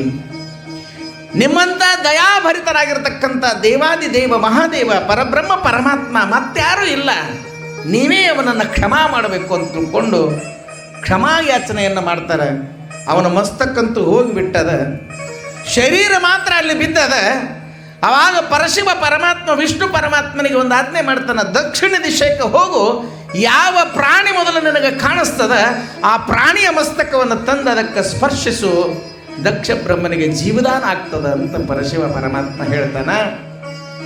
ಹೇಳಿದ ಪ್ರಕಾರ ಹೋಗಿ ಅಲ್ಲಿ ನೋಡುವಷ್ಟರಲ್ಲಿ ಟಗರು ಅಂತೀರಿ ನೀವು, ಆ ಟಗರಿನ ಮೇಕೆ ಟಗರ ಆ ಮಸ್ತಕವನ್ನು ತಂದು ಆ ದಕ್ಷ ಪ್ರಜಾಪತಿಗೆ ಸ್ಪರ್ಶಿಸಿದಾಗ ಪರಬ್ರಹ್ಮ ಪರಮಾತ್ಮನ ವಾಣಿಯಿಂದ ದಕ್ಷ ಬ್ರಹ್ಮ ಮತ್ತೆ ಎದ್ದು ಪರಶಿವ ಪರಮಾತ್ಮನಿಗೆ ನಮಸ್ಕಾರ ಮಾಡ್ತಾನ.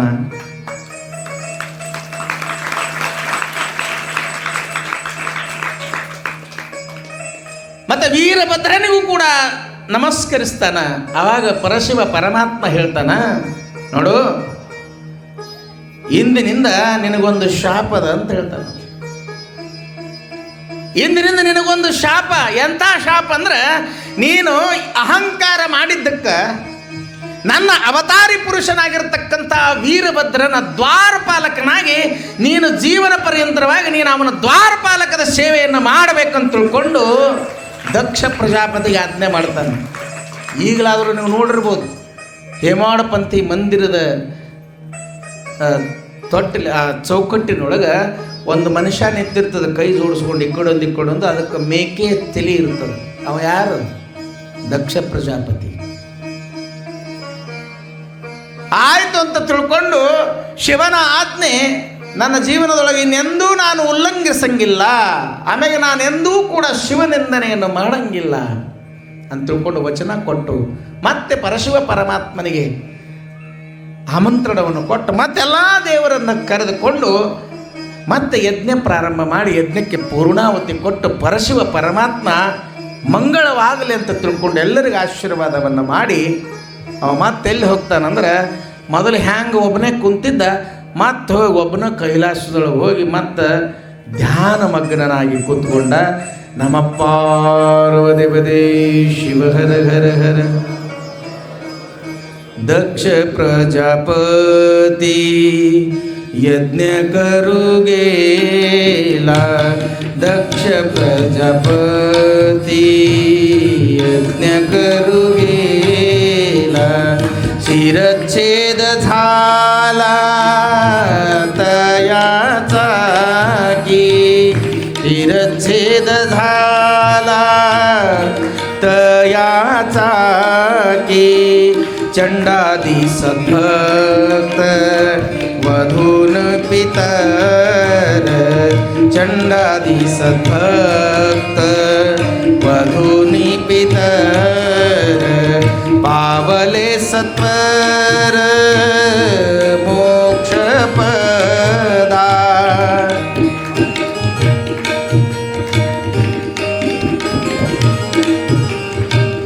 शिव भक्ती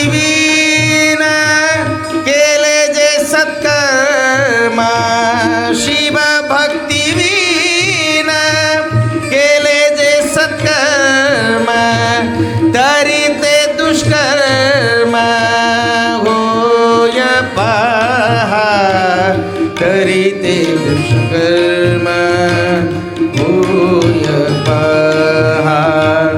दक्ष प्रजापती यज्ञ करू गेला, दक्ष प्रजापती यज्ञ करू गेला, शिरच्छेद झाला तयाचा की, शिरच्छेद झाला तयाचा की, शिरच्छेद झाला तयाचा की.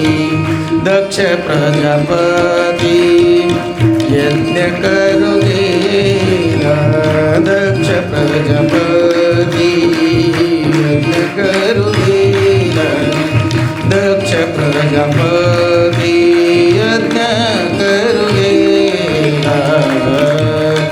नमः पार्वती पದೇ ಶಿವ ಹರ ಹರ ಹರ ಮಹಾದೇವ. ಮತ್ತವ ಒಬ್ಬನೇ ಪರಶಿವ ಪರಮಾತ್ಮ ಈಗ ಮತ್ತೆ ಕೈಲಾಸದಲ್ಲಿ ಕೂತ್ಕೊಂಡು ಹಂಗೆ ಅವ ಅಲ್ಲೇ ಕೂತ್ಕೋತಾನ. ಮತ್ತೆ ಯಾವಾಗಾದ್ರೂ ನೀವು ಕರೆಸಿ ಮತ್ತೆ ಶಿವಕತ್ತ ಹೇಳಿದ್ರೆ ಮತ್ತು ಬಂದು ಮತ್ತೆ ಮುಂದಿನ ಲಗ್ನ ನಡೀತದಂತಕ್ಕಂಥ ಕಥೆ ಒಳಗೆ ಬರ್ತದೆ. ಅಂಥ ವಿಚಾರವನ್ನು ಮತ್ತೆ ತಿಳಿಸೋಣ.